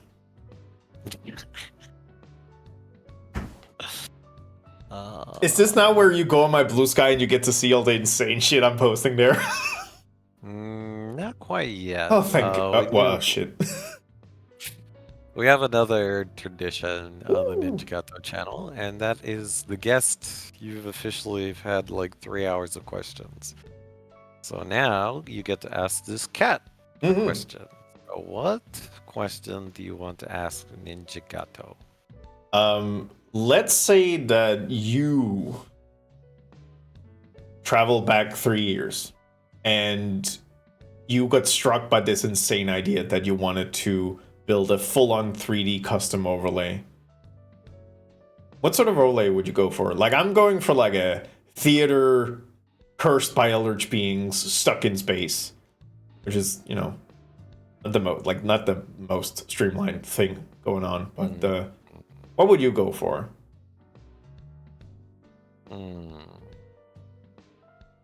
That's tough because I've already told my community if I could do it all again, I'd go 2D and stick to 2D. Oh, well, I mean, I have talked to some people about making, well, 2.5D, but you can also make 2D overlays in that sense. Essentially, like, okay, let's take it this way. What sort of game do you think it would be closest to? Are we talking like a Link's Awakening kind of 2D with skewed perspective? We're talking some RPG Maker, Final Fantasy stuff, or what are we looking at? I'm talking about standard anime feel 2D, live 2D model. That's pretty boring, actually. Only because then I wouldn't need more GPU, I wouldn't need lots of CPU. Like, it's just very simple and easy. And then you can just focus on content and coming up with ideas. But if it was 3D, I'd probably go along the lines of something that uses Vroid, since Vroid is probably the lowest barrier of entry for 3D. And then take like a Vroid model and probably put it into either Warudo or Vignan. Yeah. Good programs. Those are both probably the lowest barrier of entry for 3D. I will say you can. I was about to say you can do some fun things with Vroid models. Actually, one of the projects we never got to talk about is that there is a Vroid fighting game called Vrast. And another streamer friend of mine, Space Pirate Fenrir, have taken a lot of models in the community, mine's included, made them Vroid compatible and stuck them in that game, so I can beat the living shit out of Doig from Doig Swift. And I still think Thin and I are the only ones who actually recorded custom voice lines. So I spent like 2 hours recording a bunch of like fighting game kind of commands, and then that was coded in. So Vroid is good because you can do a bunch of shit with it, and it's like yeah. Yeah, I think I would go down that route because there's more. Like, you and I both have custom projects, which it's not Like you have to be a sadist. You gotta sacrifice a little bit. Yeah. So I think if I was to redo it, I'd be like, no, use the project and tools that make life easier. Yeah, work smart, not hard. That. Yeah. Imagine the neighbors had their ears pressed to the walls. Oh, while I was doing recording? Yeah, that would have been weird. It wouldn't be the first time they would hear weird sounds coming from my apartment, so I think they would be pretty used to it at this point. Personal projects? Yeah, listen, yeah. Okay. So at this time, I want to give you the opportunity to take a bio break if you need to. I mean, we've been collabing for almost 3.5 hours. And you can take the break, and then after you come back, I'll take the break. Hell yeah. Okay, in that case, I'm just gonna do this real quick. There we go.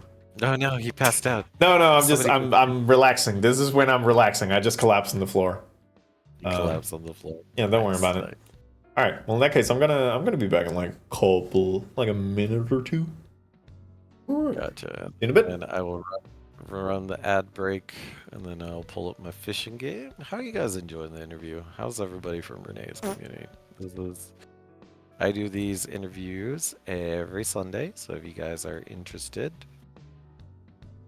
you guys are welcome to come to my channel every Sunday. I interview cool people like Fruitsy, cool people like Renee. Every Sunday, there's always a streamer that I try to collab with. You need food. Nice. Yeah, it's very fun. I also tried to, learn about the streamer, give good questions that are relative to, what they do as a streamer. Make it very personal. Oh, right, food. Yeah, you should eat. So if you are also a viewer, now is a good time for you to take a bio break and or go grab a food, some snacks, whatever you want. Yeah. So, yeah, we have a lot of fun. We have a lot of fun with the interview content. That seems to be everybody's favorite content. Thank you for the lovely times. No problem, Cat Baron. No problem. It's fun. The cat's a little sus, but he seems like he's a good interviewer. I think I'm gonna follow. Thanks if it flies a prize. Let's salute Dark Volt as they release their gasp of stupid ground. Safe travels. Nice. What does exclamation point dance do? So there's an animation I made that dude, let me see if I can find Dark Volt, where did you go? You were here a second ago. But yeah, the rat has a little dance animation. Where are you? Where's anybody? Or where are you? Okay, I'm calling you. There you are. Oh, you're up in the rafters. Get down from there. Oh, he just farted away. Yeah, so that was a testing feature where if I press a button, I needed to make sure that rats farted, and then that just became the mega toot button, and it has its uses. That is the fart propulsion in action. Very cool. Very yeah, exactly. Cool. So there you see Dark World is floating, dabbing. The lurk command is one of my best ideas. I love it so much because it's just a floating. It's so stupid. And I can give him a little push. Boop. Boop. Oh no! Oh no! Don't get back here. Space. No. Well. No, there's no gravity. He'll just fly off into nowhere. Yeah, well, he can teleport. Oh, he's still inside. He's just up there. Yeah. Saved. Thank you, geometry. Right. Where is he? Right. I'll go to the atrium for the rest of this. Yes, entertain my chat on my channel while I take a bio break. Hell yeah. I get to wait. Little hollow. Yoink. We're gonna grab you. We're gonna go outside. Alright, if anybody wants to get thrown off the rock, now's your chance. We'll see. We'll see how far I can throw you. You think this is good? Okay, 3, 2, 1, lift off. That's a good throw. Alright, who's next? Whoop. If you want to get back, you can always go exclamation point bar. In any chat, actually, I figured out. Oh, hi, Dark Volt. Yoink. There you go. I could if I have uppies. Listen, give me all your channel points and I'll give you uppies. All right, let me see. 3, 2, 1. Sha! That's a good one. Gonna last for a while. How are you do? Yeah, you're actually the main contributor as far as I know. Ooh, hello. What do we have here? Yoink. It's a fly. Get over here. You wanna fly? Sounds like you wanna fly. Oh, hi, Weeb. Welcome in, Weeb. Ah! God damn it. Yeah, there we go.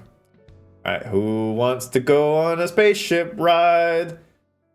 This rat. I'm gonna fly. No! Oh, also, Chad, you get to see a little thing that I'm working on, which is tiny car. If I do it now, it's gonna break everything, so I'm not gonna do it, but tiny car is gonna be a feature for me. Boop. And lurking while charging. Ooh. Hope you had a good lurk. Hope you learned some interesting things. Thank you for playing Lethal with us yesterday. What's this? Rossi? Rossi, you want to fly? Who do we have here? Beppo? Hey, Beppo. Beppo want to fly? Pretty sure Beppo want to fly. Get over here. Weeb, do you have a question for me? I'm being interviewed. If you have a question for me, now's the time. 3, 2, 1, lift off. Whee! Good. You're okay. I know where you are now, Ollie. I'll get you. Yep. Wait, no, I don't think. Damn it. New. And I need to. All right. Who do we have here? Who do we have here? We got Muldrum over there. Why are you so handsome? See, that's so funny because I asked that. Bye. There we go. Bye. You want to fly? Bye. You want to fly? Weep, that's so funny because that was the question I asked myself. Alright. Are you ready? Are you ready? Hold out your arms. Hold out your arms. This is important. Hold out your arms. Ooh, that was a good one. Oh, got you there. Come fly with me. Let's fly away. Me when I forget my fries in the oil. Blue, you're on the run. But are you on the fly? 3, 2, 1. Skadoosh. Felt weaker somehow. Okay, well. Alright, where are you? I know you're in here somewhere. Where are you, Weeb? Ross, I'm gonna get you later. I'm gonna get you later for being a good artist. Where are you, Weeb? I said shit out loud in the VZ. Gotcha. Weeb, where are you? Weeb, get over here. I'm only good at ground level. Listen, it's fair. Most people are. There we go. Ross, you want to fly? You'll never find me. Whoa. There is some weird collision happening over here. Have you checked the chandeliers? That's a good point. That's a good point. No, that would have got him. Oh well. 3, 2, 1. Boop. That was a good one. That felt good. Wait, Darkwolf, are you back? This is the Simpson meme now. This is the Simpson meme of throwing. What's his name? What's his name? What's his name? What's the guy? Mo throws out the other one. Scene. Alright, where are you? Where are you? Oh, hi, Mel. Barney. Ah, yes. You said Barney. And thus you have been distracted so I could damn it, where are you? Stream elements. Get out. Get out. You're a bot. I don't need you. Painting still on the glitch. Yeah, I think when I get the MLS fixed, I'll need to figure that one out. Alright, buy stream elements. And would be kind of funny if the stream just kind of broke now over at Gato because they're using stream elements. That should be a feature. Let me get back to that one. Yeah. I like the Catherine soundtrack. All right. Who else? Who else wants uppies? Y'all love uppies, right? Come get your uppies. I know you're around here somewhere. Where are you? Oh, Love. Get out. Get upbeat. I was actually working on an idea quite a while back of making a rat fight club, because somebody had the suggestion that you should let rats be able to carry other rats. I was like, no, I don't like that idea of somebody being able to take autonomy away from your rat. But if you could be like, I'm gonna get this rat, and then the other rat could be like, I accept the challenge. And then we have a rat fight pit. I like that idea. That idea pleased me quite a bit. It would be constant fighting in the pit, but, you know. I wonder if I ever spawn back, because I had to before the rat thrown out of the air, so I don't spawn back. Who knows? Who knows if the rats will ever return? Who knows? Rat gulag? Yeah, listen. Sometimes a little bit of, like, correctional gulag is good for everybody. Atrium. Let me see if you're in the atrium, then.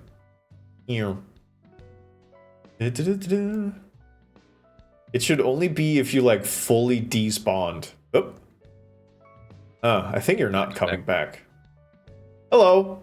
I've been throwing rats off the rock for, like, the period of it. I don't think they're spawning back. Hi, Sabina. Yeah.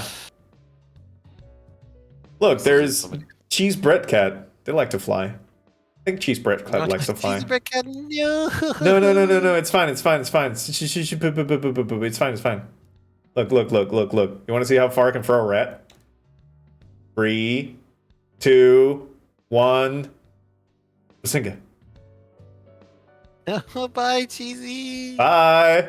Have a wonderful time. All right, who's next? But yeah, I don't think they're spawning back in. I think it's if they get too far away, it messes up with the logic. Oh, hi, Sabina. It messes with the logic a little bit.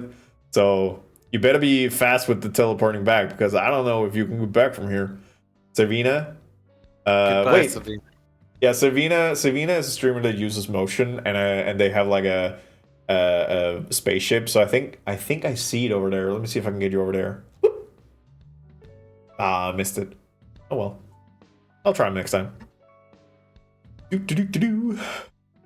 Still haven't found Weeb, which is annoying. Need to find Weeb. Oh yeah. Yeah, welcome back. I've just been throwing rats. It's been good.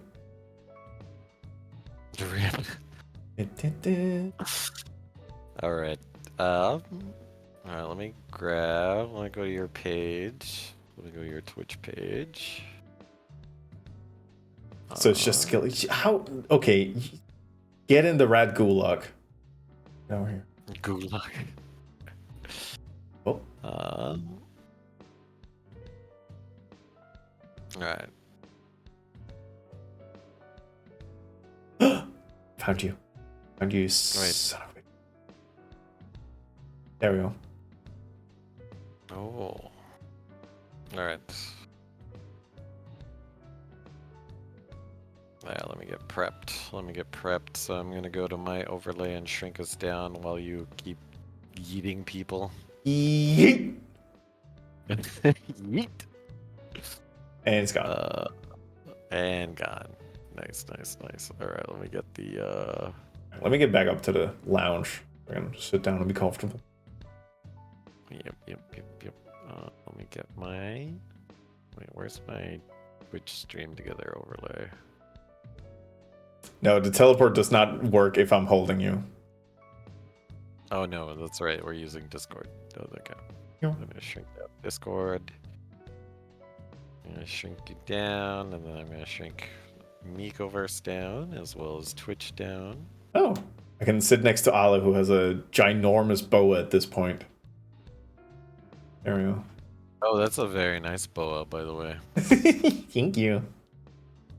Nice. Alright, I'll just shrink down. I'll just keep... It's only Pip.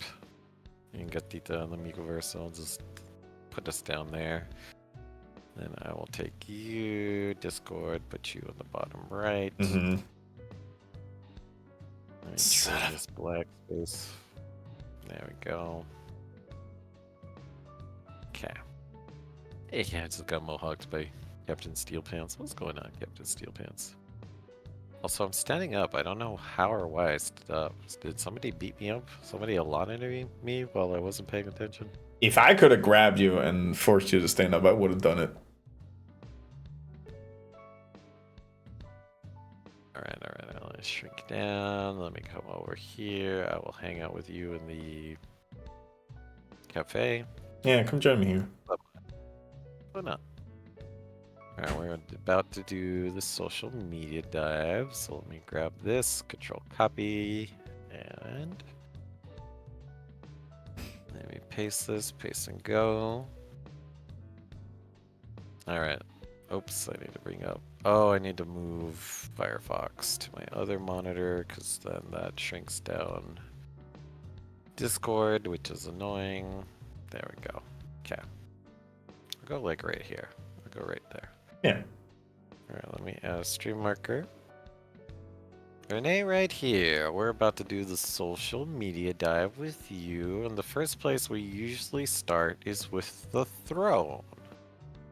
So let's take a look at what's on your throne. Okay, so first off, I know you mentioned in the interview that you have the Wave 3 mic, but you don't have the arm? No. So Don't. you're trying to get the arm? I mean, it's one of those cases where sometimes I'm aware that I have poor microphone technique, but if I could grab my microphone and bring it with me, that would be great. But it's not like critical. Like the mic is pretty good, so it usually is fine. Yeah, but not only do you want the mic, you also want the pop filter? You don't have the pop filter? No.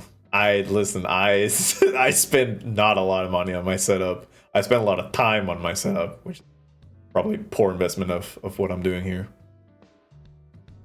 Okay, Looking for rat traps. You're in the middle of space. If there's rat traps out there, you lucked out. Okay, and then it looks like you're working towards getting a Stream Deck XL, and it looks like you've already got some contributions towards that. Yes. What would you do with XL? So I have a lot of hotkeys right now that is coded into my keyboard, which means that I have it so that if I don't click on my overlay as the active one, like if I'm clicking on my overlay and the active one, then I can like move stuff around. But I can't just type on my keyboard and have my overlay listen the whole time because it's gonna do a bunch of random stuff. If I can move that over to a separate tool that I could control, that would be the thing. And for that, I would need the bigger version to kind of contain everything because I have controls for the red band animations. They have 3 different settings. I haven't really shown it, but if you go down to the scene, I have like spotlights and fog machines and gobos, and I like my whole numpad is just for me to teleport to various areas and using camera switches. And then I also have a set of keys that is just for like other random stuff, like going full screen mode or cutting over to Horatio for drum snares. Like I have a bunch of stuff that I would love to just move away so I have it like always listen to the Stream Deck. So yeah. And Captain Steel Pants says, yes, Stream Decks are really great for VTuber. Yeah, they had some good toys and tools. We'll say it's not a necessity, but it is also nice to have. Yeah, it's also why I haven't bought it myself, because it's like, if I get it, I get it, and if not, I'm fine. I'm already making it work, so it's not a huge priority. Yeah, I got one as a family gift, and I'm very grateful. That's I nice. didn't have to pay for it. Yeah. And then, what is Playdate plus cover? Okay, so you probably try and Google a Playdate. So it's a tiny little console that you can control with like a crank, and it's one of those cases where it's very limited what games are on them, but they're specifically designed for it with this crank in mind. And the game developer who made Obra Dinn also made a series of games for the Playdate, and I just love this sort of like very specific sort of game design that has this piece of technique specifically in mind. So I put it on. I never expected to get it, but it's just like, it's so fun and cute. Oh shit! It really is like a handheld Game Boy with a crank. Yeah. Is this like if you were in like a apocalyptic time, you still have a gaming device? No, it's just because I like the idea of having like specifically designed games for it. Yeah, as we were saying, it's very fun, but it's extremely niche. That does seem extremely nice, and it's black and white too. Yes. Damn. Yeah. Low power. Wow. And what's fun is that it comes with a specific piece of software that means that you can stream from it. Okay. And then it looks like you have. Let me copy. Stop fighting with me, Twitch. Twitch is fighting with me. So it's just being feisty. Yes, it's not letting me copy your links, which I'm just like, bro. Perfect. Just take me there. Bro. It seems like you... Oh, before I do this, though, let me share this with you guys. If you guys are feeling generous and want to help Renee maybe get, improve his mic setup. Here's his throne. Oh, I saw that. I was like... I thought, what if the controller was a bop it to lol? Interesting. Okay, there's a throne. If you guys are feeling generous, want to help Renee get a pop filter, improve his mic setup. All right, and then next is that's not what I wanted. Oh shit! It's my throne again. Yeah, sorry. It's your TikTok. Ugh. Yeah, I barely use it. Barely used it. Okay, let me try to find. Let's do your most popular TikTok. Well, you got way more views than me. You got 1,000 views on this TikTok. Smaggy Bum Bum. Okay, so I can even talk. What? That's thank goodness you're here. That's good. And you slap the butter? I'd like to butter those buns. So that yeah. So listen, the game's extremely fun. It's extremely British. What the fuck is this game? You need to play it. It's an experience. And it's just fun. You walk around and you slap things to interact with them, and that's the game. Like you're just going around trying to make the day progress by slapping things. Smaggy Bum Bum. Mm-hmm. Based. Okay. There is a fun thing to add to this part, which is first of all, I streamed the game because one of my mods, Sage, it was her birthday and she really wanted me to stream the game, so I did that. Second of all, it is the period where the uppies command was available to everybody, which meant that you would type in uppies and you would teleport to like the grabbing position, which was the worst month of my streaming personally because you could never see my face because of all of the you can see the upper part. You can't see my face because it's all the name tags for everybody who's like in the rat pile.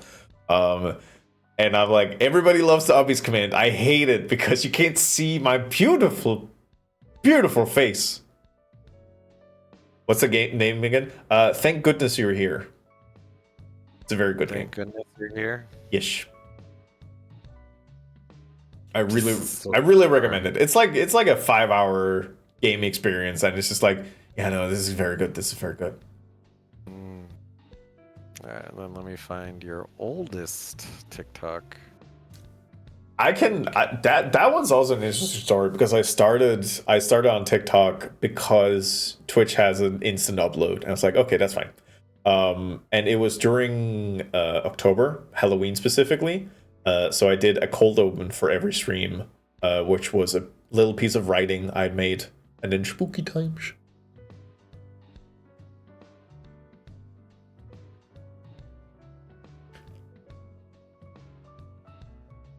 Wait, what? So it's laugh, cry. So essentially, it was me playing around with different ways to expand the lore of having an eldritch being at this place.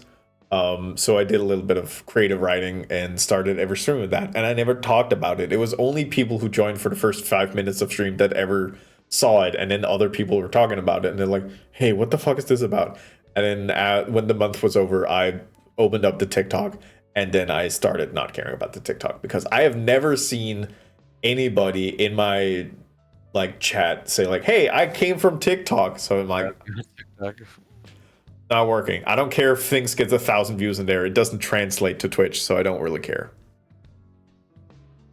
Yeah, and there's a random fart sound effect in this.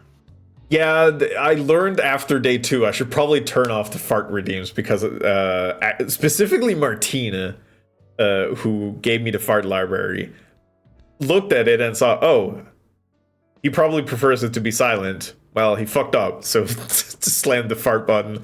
So that's on me. Yeah. Okay.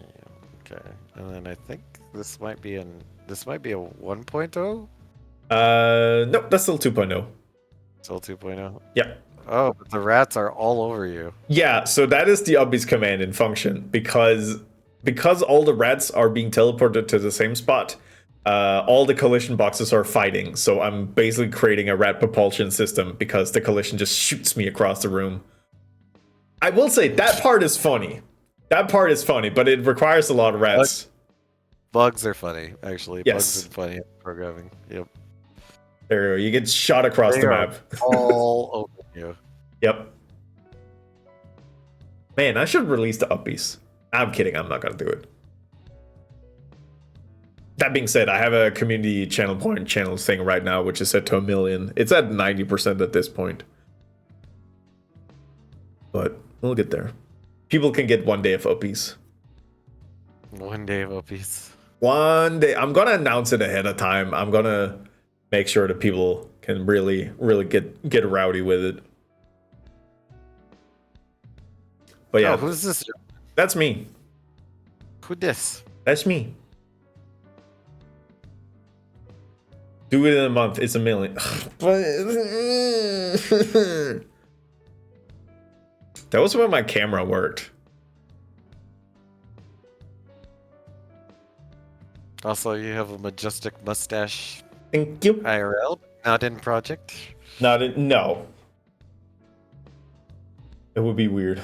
Remember when I had the face? I wish that my webcam worked so I could make bits. I don't. Me neither. All right, a week of streaming 3 streams. Oh, fine. Week. So we're popular again, and let's see. Mustache with Alpha Movember, maybe. Think about it. Wait, is this? Oh, this is during the time more uppies where you're covered. I'm trying. I don't remember what that one is. When was this? So everything on TikTok is from October and onward. Yep, this was from October 21st of 2024. Hey, Elder. Okay. Wait, what's going on here? What is this?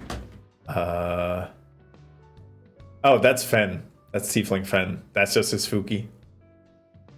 I don't remember what that joke is. Woo! Calling him a chicken? Oh yeah, we were competing chicken sounds, but Discord ate most of it. Which is honestly quite rude. I felt like it was a good chicken sound. Well, I had to guess because, again, Discord ate it. Whoop. Whoop. Whoop. Trying to figure out if I should show what you're looking at because nobody can see it on my end. But then that's gonna create a weird effect. Tiefling Fen? Yeah, Tiefling Fen. And not Space Pirate Fenrir. That's the difference. There's 2 people in the community called, we're calling Fen, and it's a problem. Also, it is Renee right here, _TT. What's up with the _TT? TT stands for TikTok. And Renee right here was not available. Wait, what? Really? Somebody had your username? Apparently, but Renee right here underscore TT was easy for me to be like, oh yeah, that's the TikTok account. Whoop, whoop, whoop. But yeah, the day that somebody says, the day somebody comes in from the TikTok and be like, hey, I watched your TikTok, I'm now here to watch your stream. That's the day I'm gonna start giving more of a shit about it and not just uploading the same clips that I also do on YouTube Shorts. Yeah, YouTube and Twitch go well together. Twitch and TikTok. Unless you go viral and get millions of views, you'll get a small return on that. Yeah. They also recently made it possible to upload directly to Instagram, which I have considered, but Alright, let me go take a look at your YouTube. So let's see what your most popular YouTube is. We can start with the videos. So that is essentially just an archive. Oh, there you can actually see my 1.0 model. Ooh, I don't know if we can watch this. Played. Wait. Is Flipwitch a Twitch allowed game? Okay, so that's a funny one. So I streamed Flipwitch for Valentine's Day, but I got an OBS filter that blurred the game screen. And then I also sat on my Discord and streamed it for those people in there. So you can't see any of the gameplay. You can only hear me react to it. I had a lot of fun with that stream. But yeah, so you can watch it. There is nothing to see. Okay, I was a little concerned. I was like, wait a minute, I thought that was a... Oh, hi, Mark. It totally is. You can kind of like jump like jump in the middle and you can see like how it would look if you like... Definitely not Flipwitch, which is just a giant blur. I had so much fun with that stream. That was good. The worst part is that like I was in a call with a bunch of people while doing this, and we just ended up talking about like nobody was horny. We were just like talking about like, yeah, you know, the gameplay feels kind of like this, and like, oh, you know, this is a little disappointing. I was like, oh, the art style is very cool. Like, oh, I like the music. It's just like while playing this game. But it's this game. It's a Metroidvania with boobies and sex scenes. But yeah. So yeah, it was totally brilliant. It was a fun stream. I had a lot of fun with it. It was a good stream, yeah.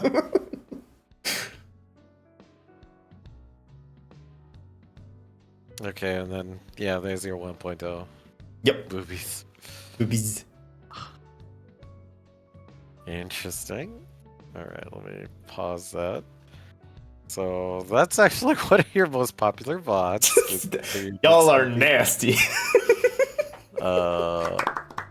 And then, let's see, you also... What is this no view? Wait, what? Okay, so that was part of a charity incentive. So there was money raised enough for me to make a cocktail that I have designed to be literally undrinkable. It contains like milk and lime and a lot of vodka and like two parts of bitter. So it tastes awful. So I bought in all the things necessary to make it. But I also cosplayed as Paris Hilton, based off of a video where she makes lasagna because it's one of my favorite videos on YouTube. Chocolate bitters and egg, bro. That yes. sounds terrible. Yeah. So I had a lot of fun editing it afterwards, but I made the cocktail. Drank it, did a little bit of cleaning, and then passed out for 2 hours. It was bad, but I did get like a full-on wig, and I got some fingerless gloves. If you haven't seen the YouTube video of Paris Hilton cooking lasagna, you need to. I've had a couple of viewings of it. It's a video that takes like 15 minutes, but whenever I show it, it takes like 45 because I keep pausing it and be like, okay, so the thing about this thing is you need to understand. Yep. But that's fun. Again, like it's like if I've had two two experiences with during charity runs. The first one, which was this one, I wasn't really involved in the actual money drive. I just helped with saying like, oh, if we reach this goal, I will do this thing, and if we get it to this point, I will also cosplay as Paris Hilton. And then the other one was during December, where I was a bigger part of it, and yeah. So it's just a full-on 15-minute video of me cooking, and it also has a little bit of like a horror aesthetic in the last part, but that is after drinking it. It has this wonderful feature where, because of all the milk proteins and the high level of acidity of the lime, all the milk starts to coagulate and it forms like a solid layer on top. It's horrendous. It's bad. It's gross. It's disgusting. But I did it because I made a promise. Mm-hmm. Also, very EU plugs and appliances in the kitchen. Yes, Very that common. was while I was living in the UK. Ooh. That's why it's called a no. Yeah, it's called a no because you shouldn't do it. And on top of it, it was because we're designing cocktails based off streamer friends. So this is based off a streamer called Crepus, because Crepus is a horrid creature. Part of the design of the cocktail is to have a full egg yolk in it, because it's supposed to symbolize an eye. So there's a little bit of like construction and specificity in it, and it's bad. It's bad. It sucks, and I hate it. But yeah. Oh god, there it is. It's Yep. all coagulated. It has its own form. Yep. The straw doesn't even do anything. Nope. No, it's bad. Oh, you're having flashbacks just looking at this. It's like chocolate milk if it sucked. Because it's just bad. Oh, you even had to put a hair cap on. Yep. Oh, you did edit it as a horror because it was just so bad. Yep. And it's in the mustache. Yep. It's just bad. It's just straight up bad. Wow. I was legitimately struggling.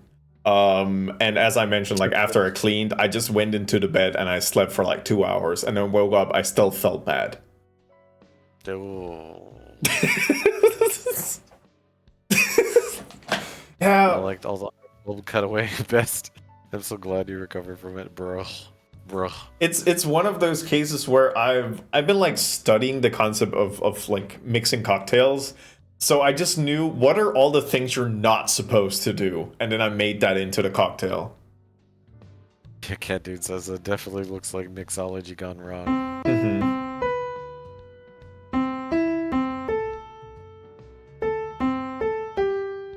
I could have had some. You wouldn't. Oh, you almost upchucked right there. Yep. You were thinking about it. Wait. You were thinking Yep.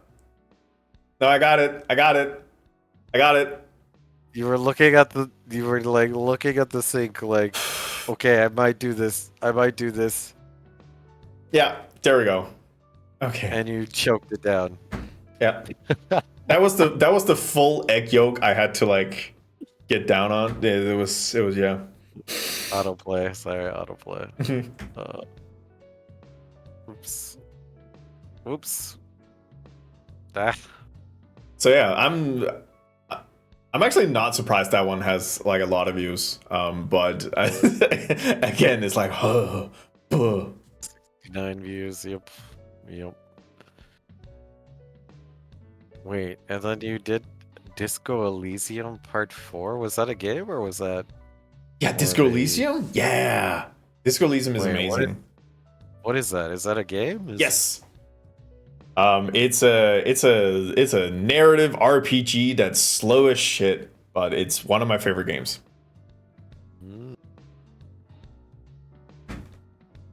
Barry Cylinder. Right. Yeah, the old model is disgusting. I assume this was about Pilk. No, it sounds like this was a custom. Yeah, no, it was a custom recipe. Pilk tastes good compared to the no. I've tried Pegnog, which is eggnog and Pepsi, and that's okay. But no, my concoction is designed to be horrendous. Oh, and Servina had never seen your old model before. Very cylindrical. Mm-hmm. It's again. Also, It's you have. Also, you had like. What is it like? Elf ears on this, or like Dobby ears? yes. So that is the goblin. So one of my redeems is a custom outfit change. So I have clown, goblin, burlesque. I think that's all of them. I used to have more, but I would need to remake them for the new model. Yeah, there's the burlesque one. There you go. Oh, they just turned you burlesque. Nice. All right, and then let's go to one of your oldest VODs. Yes. That you're playing Stray. You're playing my game. I love Stray. And wait. Were you a PNG the entire time? No, I actually think that was face cam. If you. Oh, that was face cam Yep. with the PNG. Yep. That's my sweet baby boy. He was in there. Ah, so you started as face cam. Yes. What made you want to do both or the Switch? So the little model in there was my first concept idea of having like a stream avatar thing, or like a mascot essentially, which is just my little sweet baby boy. Sweet baby boy has a new iteration and he's horrendous, but I love him so much. He's my sweet baby boy. He's oh so healthy. But yeah, I think at one point I just wanted to make the full switch over to VTubing because I thought it was more interesting and I could play more around with it. But for a while I just liked the idea of having like a little PNG in the background just like shaking and opening things. So that's about it. Yeah, this is back when I didn't. It was a period where I didn't have my mustache, so that's the thing. I know, without the facial hair, you look so baby-faced. Exactly, baby. Actually, a fun thing I learned when I streamed this game is that if you make your like Twitch stream title one singular word that caps every character limit, it kind of breaks the overlay of some people, because my stream title was just for like the full duration, and I think I have some screen caps like saved away from a long time ago where people like send like, what the fuck are you doing to Twitch? It's like, I'm just testing limits over here. Nice. Also, how did you like Stray? I love Stray. It was a very good experience. I had a lot of fun with it. Just going around being cat adjacent. I liked it. It was good. The game's amazing.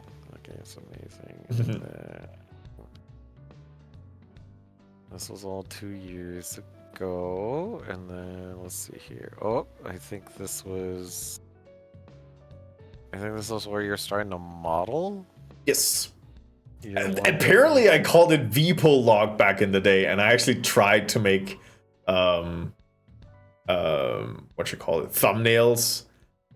Yeah, so this is essentially the first stream where I worked on the VPO, because the first thing I made was the character model.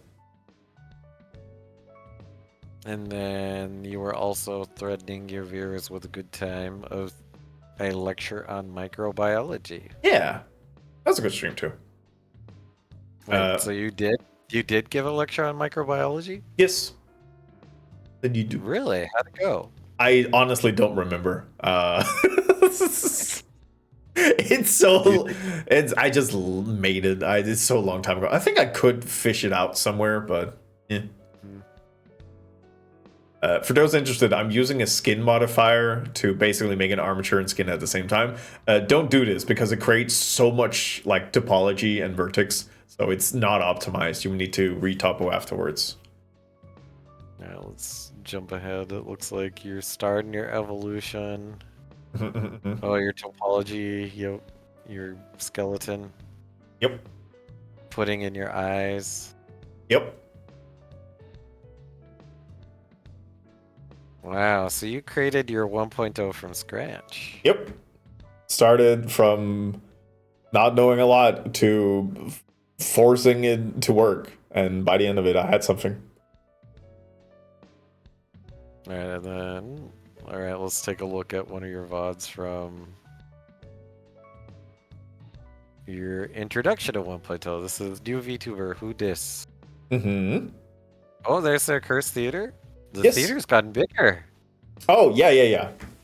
It's had a lot of expansions. Well, it had one expansion, but it was a quite substantial one. But yeah, you can see that the like main concept of the ideas has been there for quite a while. Oh wow! And your little. Oh, they put you in your clown form, or were you originally in the clown form? And they put me in my clown form.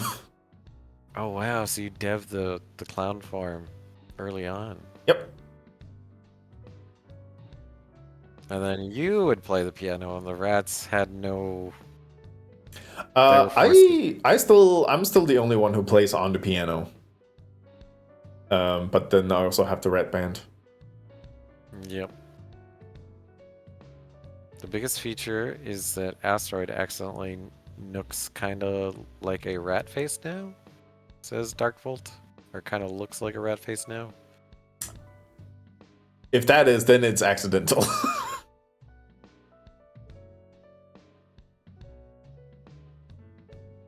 But yeah, so that was how it looked at in 1.0.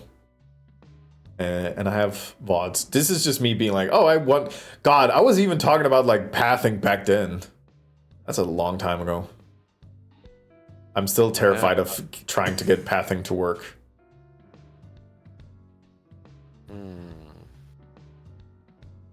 Meanwhile, let's see this work, okay? Oh, yeah. It became a problem when I got raided by Deutschswift with like, I think 200 people, and then all the rats also spawned in. Then things started getting a little chunky. Well, then the entire project exploded. No, it didn't explode, but it was a little bit of a slideshow. Oh, right there, you can see sometimes when I walk around, but that's because I've done like no optimization at that point. And then you learned about optimization, okay? Mm-hmm. And then let's see if you have any shorts. Let's see your shorts. Oh, you do have shorts. Let's see your most popular short. That'll be interesting because it's the same I upload to. Oh, is that one? Why is that one the most popular one? Ah, I remember that one. Oh, I'm gonna be sad now. The piano playing? Yeah, of course. Leaf. Oh, it's because you're singing. No, it's because you got 100%. Yeah. And the best part is, it was the last stream of that game. I'd finished the main story and was like, you know what? There's time. I'll do like one karaoke song, and it came in just like 100. It's like, yeah, you crushed it. Yes. Wow. I was also surprised. And then it looks like we have a short that popped off that is your face cam. What is this? Whistles at Jolly Time? What's that about? Oh, I do a lot of zoom ins and there we go. Just zooming into teeth for this music? Yeah. Do you have a little filling in there? A little darkness, a little teeth. The fact that this is one of the most popular ones just says something, you know? Sickos, all of them. Alright, well, let's go see your oldest short. Go see your oldest short. Most popular? No, just most viewed. I don't know if that's equivalent. Yeah, well, this is your oldest short. Renee right here playing, it looks like Final Fantasy.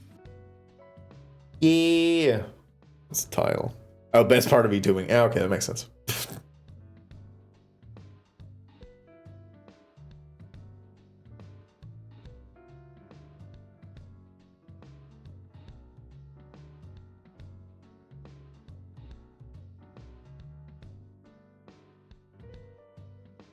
Wink.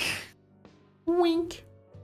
That was, you know what the most fucked up about the 1.0 model? I didn't have blinking, so I was just like staring down the barrel You had every a death stream. stare the entire stream.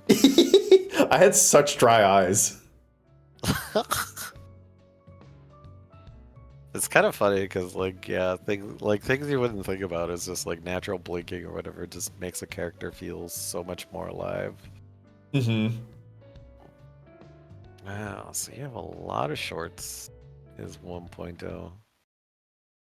Yeah, I just have a lot of clips in general. Like, which is very nice. They help me out and do clip stuff. Oh, yeah, okay. So that period you see with all the fire, that was when I was getting close to 2.0. And I was like, well, I'm just gonna set fire to the old overlay, and then it's gonna be fine. What? Yeah, you make a couple of like particle shaders of just fire going on in the background, and that's it. So I think for like 2 months, every stream there was just fire in the background at all times. So you're letting your community know this is it. Yep, very Say clearly goodbye. signaling something is changing.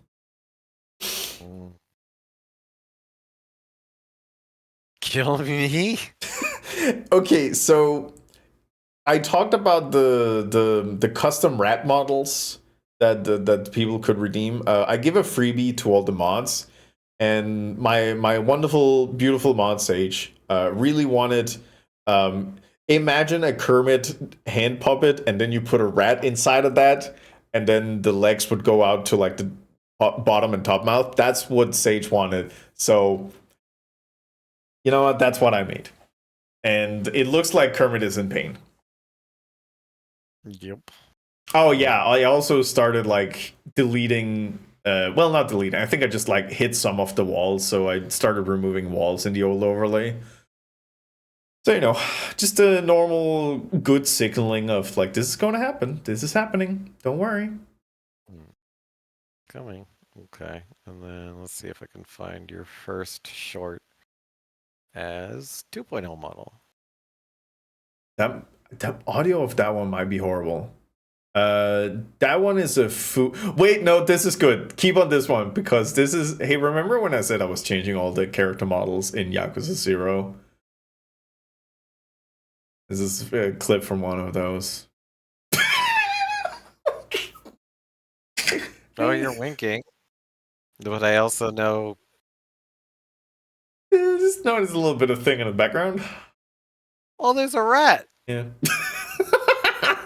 In the game. You Yep. modded the rat in the game. Yep. So the one in the pink suit, he's also currently a rat. Oh, I didn't even notice that. Yeah, there's a rat there. Mm-hmm. He's just there.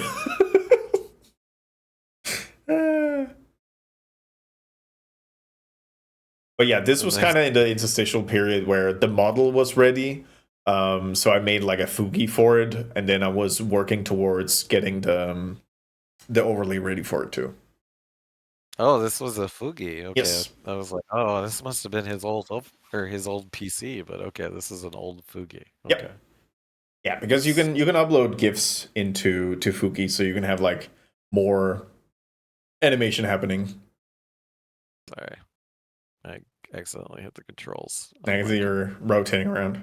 Whoop, there. Sorry. No worries. Sorry. All right, and then okay, so let's see. Okay, so that was a Fugi, even though it fooled me. I thought you were a full-up model, but let's see if I can find where you actually went. A little bit more, a little bit more. We're getting close. Well, maybe actually not. There's still quite a bit. It's sorted differently, so I gotta go by oldest. And keep going. Once I see the hair, okay. That looks Fugi. That looks older model. That looks Fugi. Because your Fugi had... Okay, so I think... This one? When you see the fire, it starts to go, yeah, now we're talking. So the one where I'm at the sword, that's definitely, so that's one of the first one. Oh. Hey, Extra Pip, thank you so much for the raid. How are you, Extra Pip? Well, come in. Welcome in. So we're talking earlier about how we like. I don't think any of us like enjoy streaming the same game for too long. I have some exceptions. Um, Mhm.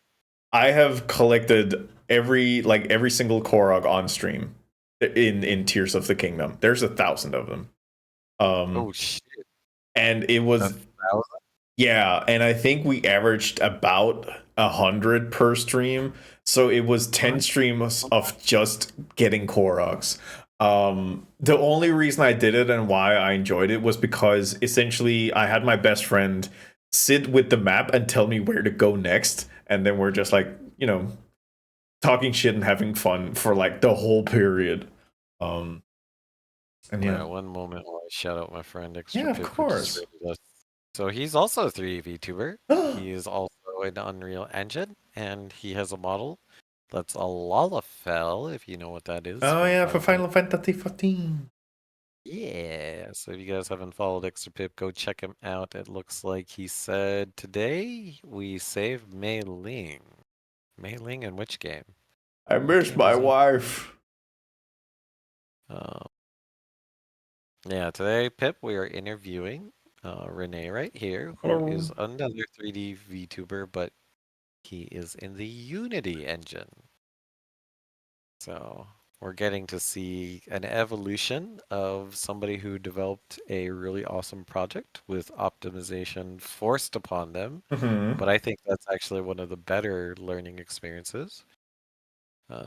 I used to be in Unity, said Pip. Nice, nice.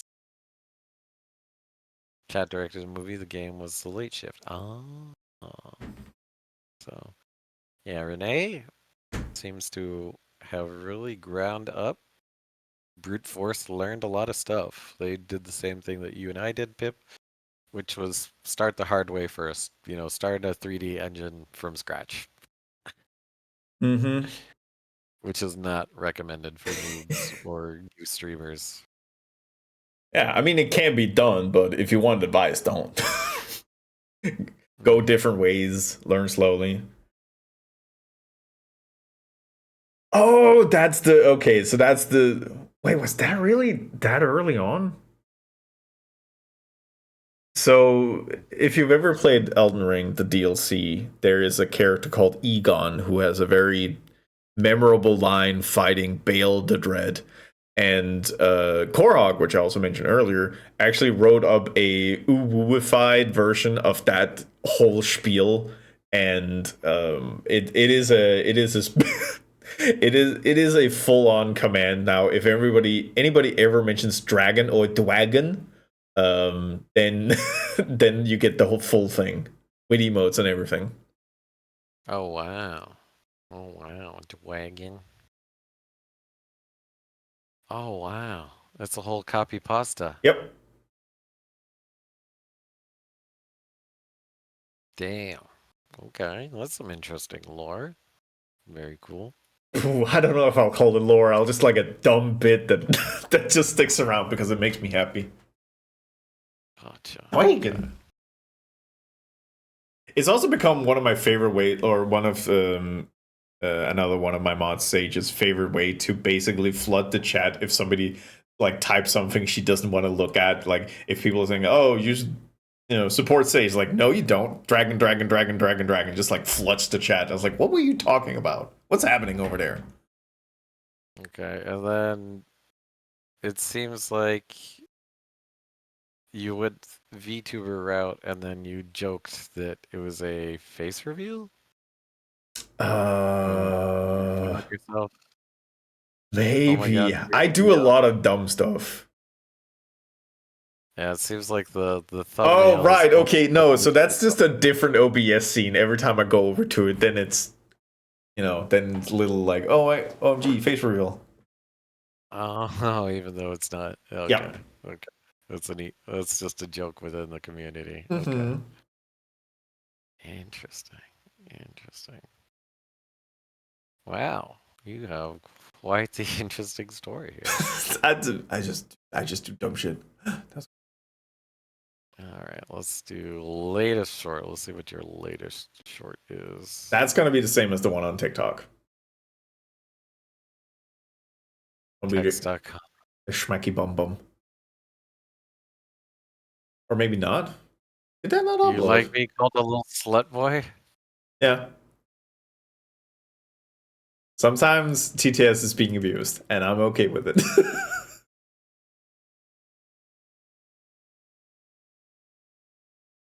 What?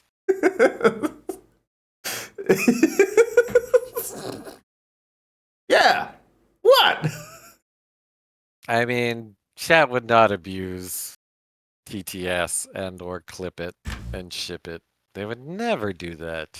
They would never. I've never. Exactly. Chucky, welcome back.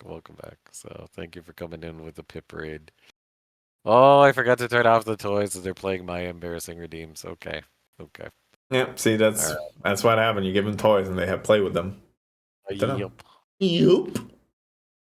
All right, let me go back to so we had your all right, let's go let's just do it. Let's go look at your blue sky, hopefully.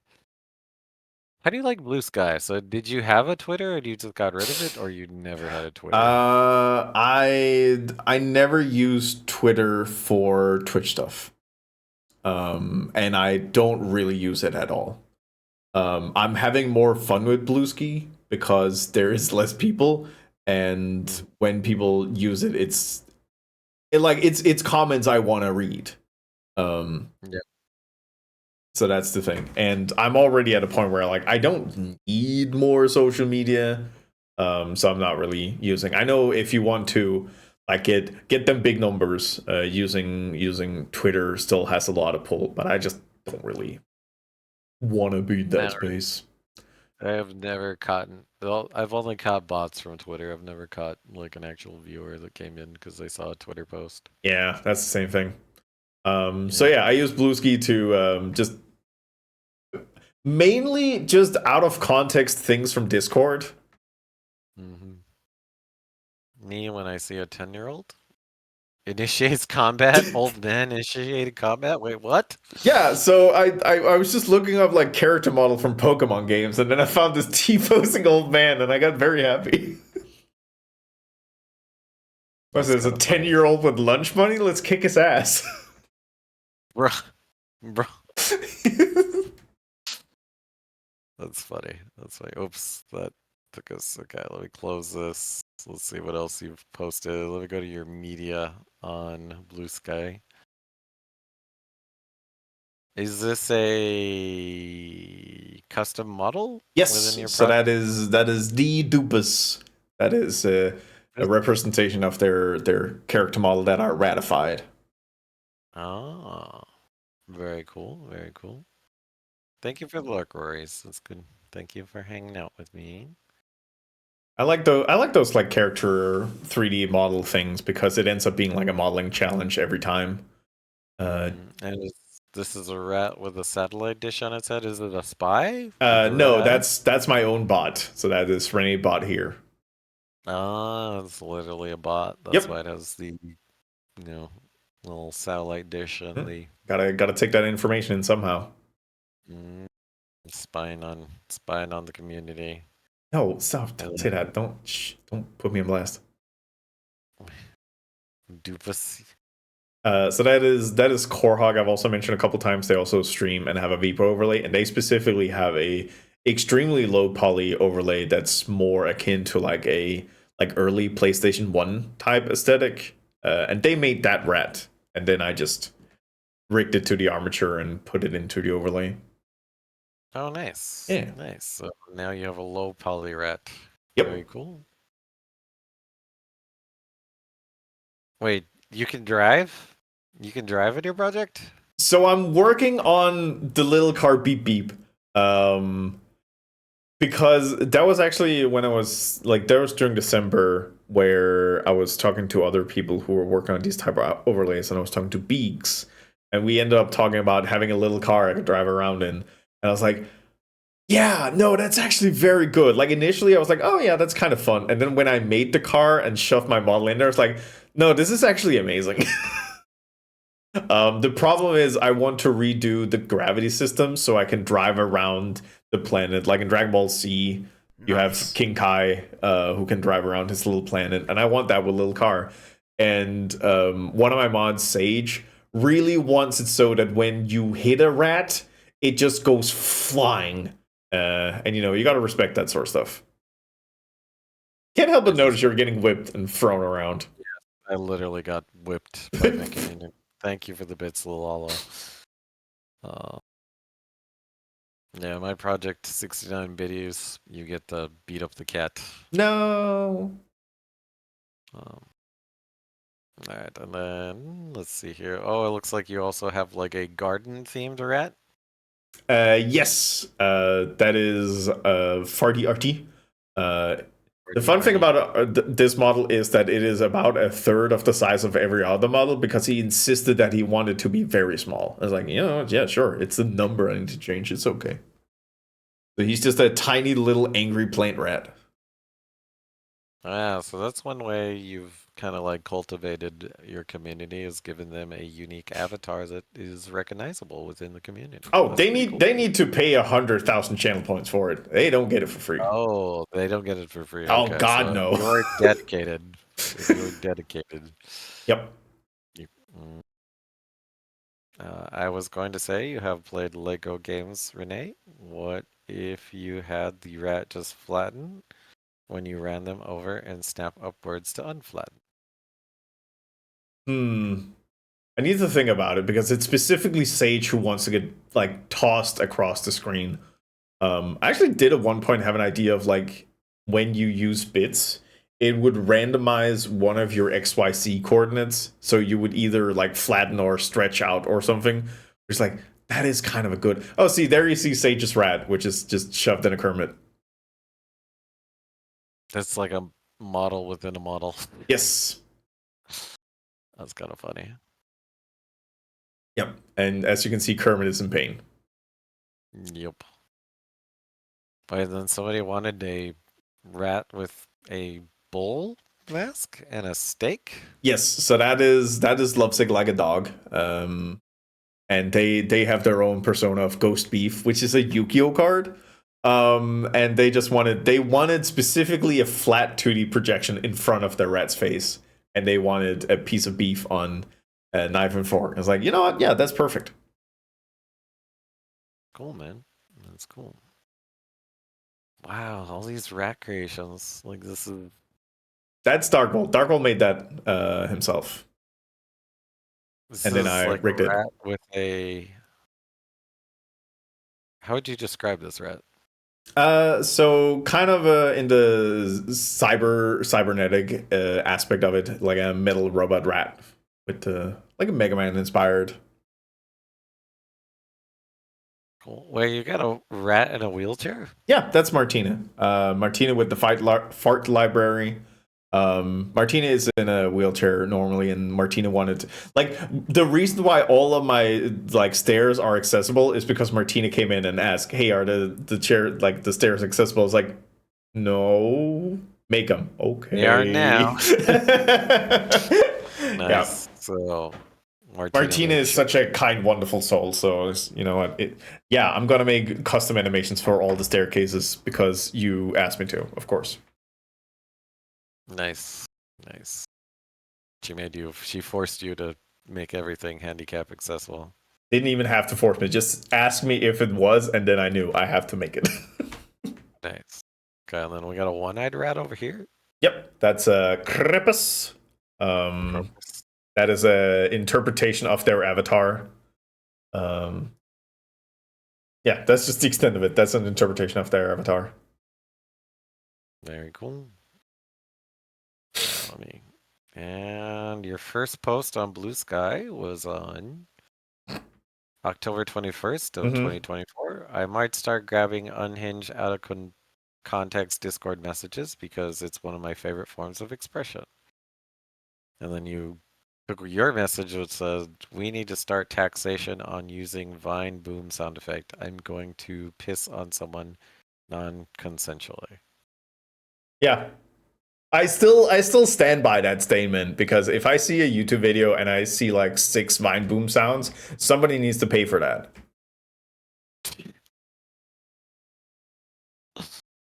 Yeah, I'm not going to just provide more context because that would kind of spoil the concept of the art form. yeah, just go join his Discord. Just go join his Discord, and you can see more unhinged, out of context stuff. So there's a link to the Blue Sky if you guys want to follow Renee. I will also go to my streamer browser and let me go ahead and follow you. I think I was already following you. If not, yeah, I'm already following you. There we go. Official advisor of the VTuber Creator Club on Twitch, Renee, right here. Ish me. All right, and that is the social media dive. How was it? How was it? Pretty good because I feel like I'm doing a pretty good job at making sure that it's a representation of what I want people to see. Mhm. Yeah, I generally feel like if people can read my Blue Sky and be like, you know what, yeah, this is fun, then you can come to the Twitch chat because it's probably gonna be more of the same. Very cool. Very cool. All right, that. Oh, let me add a stream marker. All right, this has been Renee right here. Go ahead. Extra social media dive with Renee. So I'm gonna link all of Renee's socials below. So go follow him. Go join the cult. Go join the Accursed Theater and go find more fun Accursed things.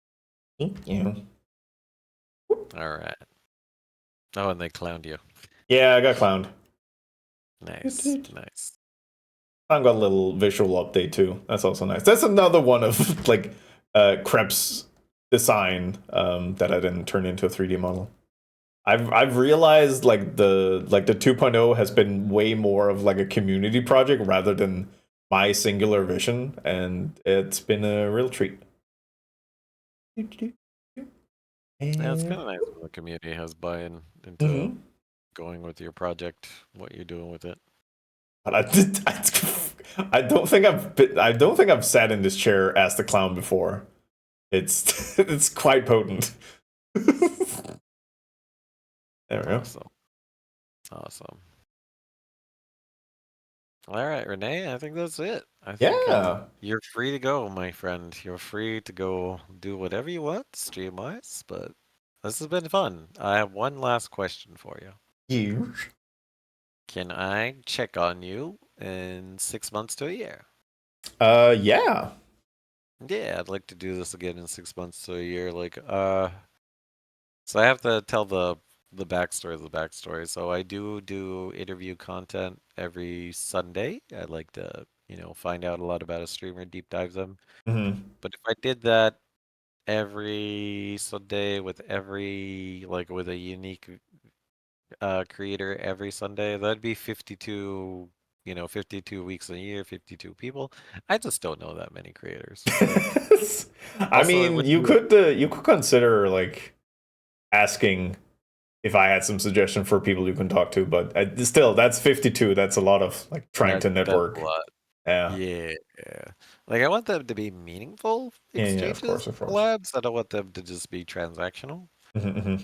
So that's my thought process is make friends with the people I collab with and then work with them to check on them. And like within a year, like people look back at their project, they look back at their content, and they're like, holy crap, I've grown a lot since then. Mm-hmm. Um, so it'd be cool to see like where your project is a year from now, like what kind of cool things you talked about adding in the future that you've incorporated like a year from now and see how far you've progressed. Mm-hmm. So Like yeah, can I check on if you you? think about like a year ago, I was still on 1.0 and like quite a far Yeah. away from 2.0.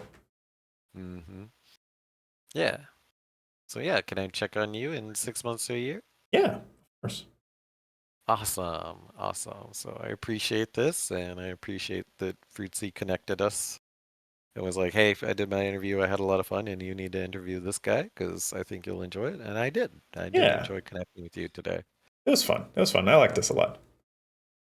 Yeah. Where would we be without Sweet Baby Boy and also many custom bottles of alcohol? Oh, So you will hear more about Sweet Baby Boy. He's so healthy in about 6 months to a year. Sweet Baby Boy, he's so healthy. a year from now, Horatio will have his own segment. That will never happen. He cannot upstage me. I am the main character. We cannot let Horatio get so much power. Horatio, don't laugh. It's not funny. He's doing this all the time. Is Horatio the one that does the rim shots? Bastard. Yeah, that's Horatio. Goddamn drummer boy. I think he's better than me. True. He's so healthy. He's so healthy, my sweet baby boy.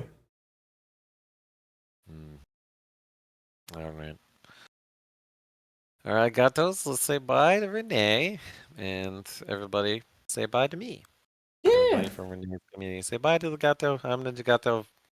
Say bye to Gato, everybody. Thanks for a wonderful time. Yeah. All right, let me hang up with you in Discord, and then I'll hang up with the stream together. Bye. Bye.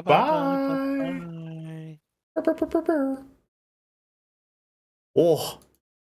Hi, chat. What's up? What are you up to? What are you doing? Hi. Actually, where's the music? Where's my music? A little bit of music. We can have a little bit of music.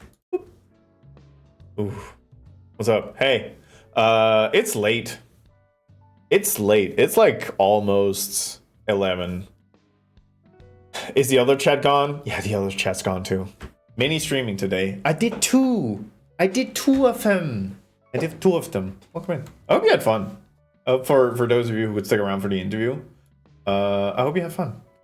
Time for chaos? No, time for me to find somebody to raid out to. I'm a little sleepy boy. You were streaming when I woke up. It's been a big day. Yeah. It's like getting close to 11 hours today. Next weekend, I am not streaming 12 hours. Not even 10. Maybe like 5. Yeah. But this has been good. These last couple of weeks have been very fun. Only 11 hours. Bitch hours. Bitch numbers. 5 max. 5 max. That seems good. Fair enough. Yeah. But yeah, we'll see. I might, I think Sunday I'll probably see if I can grab a bunch of let's not get crazy.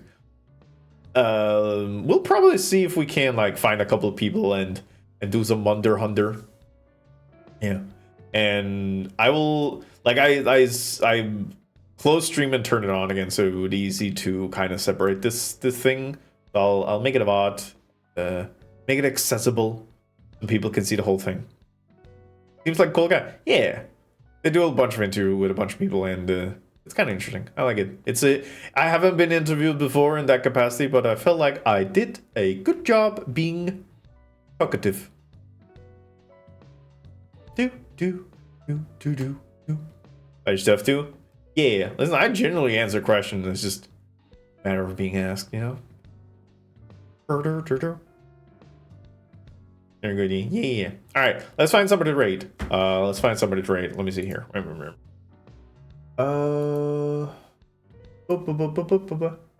not yeeting you into space. I couldn't find you.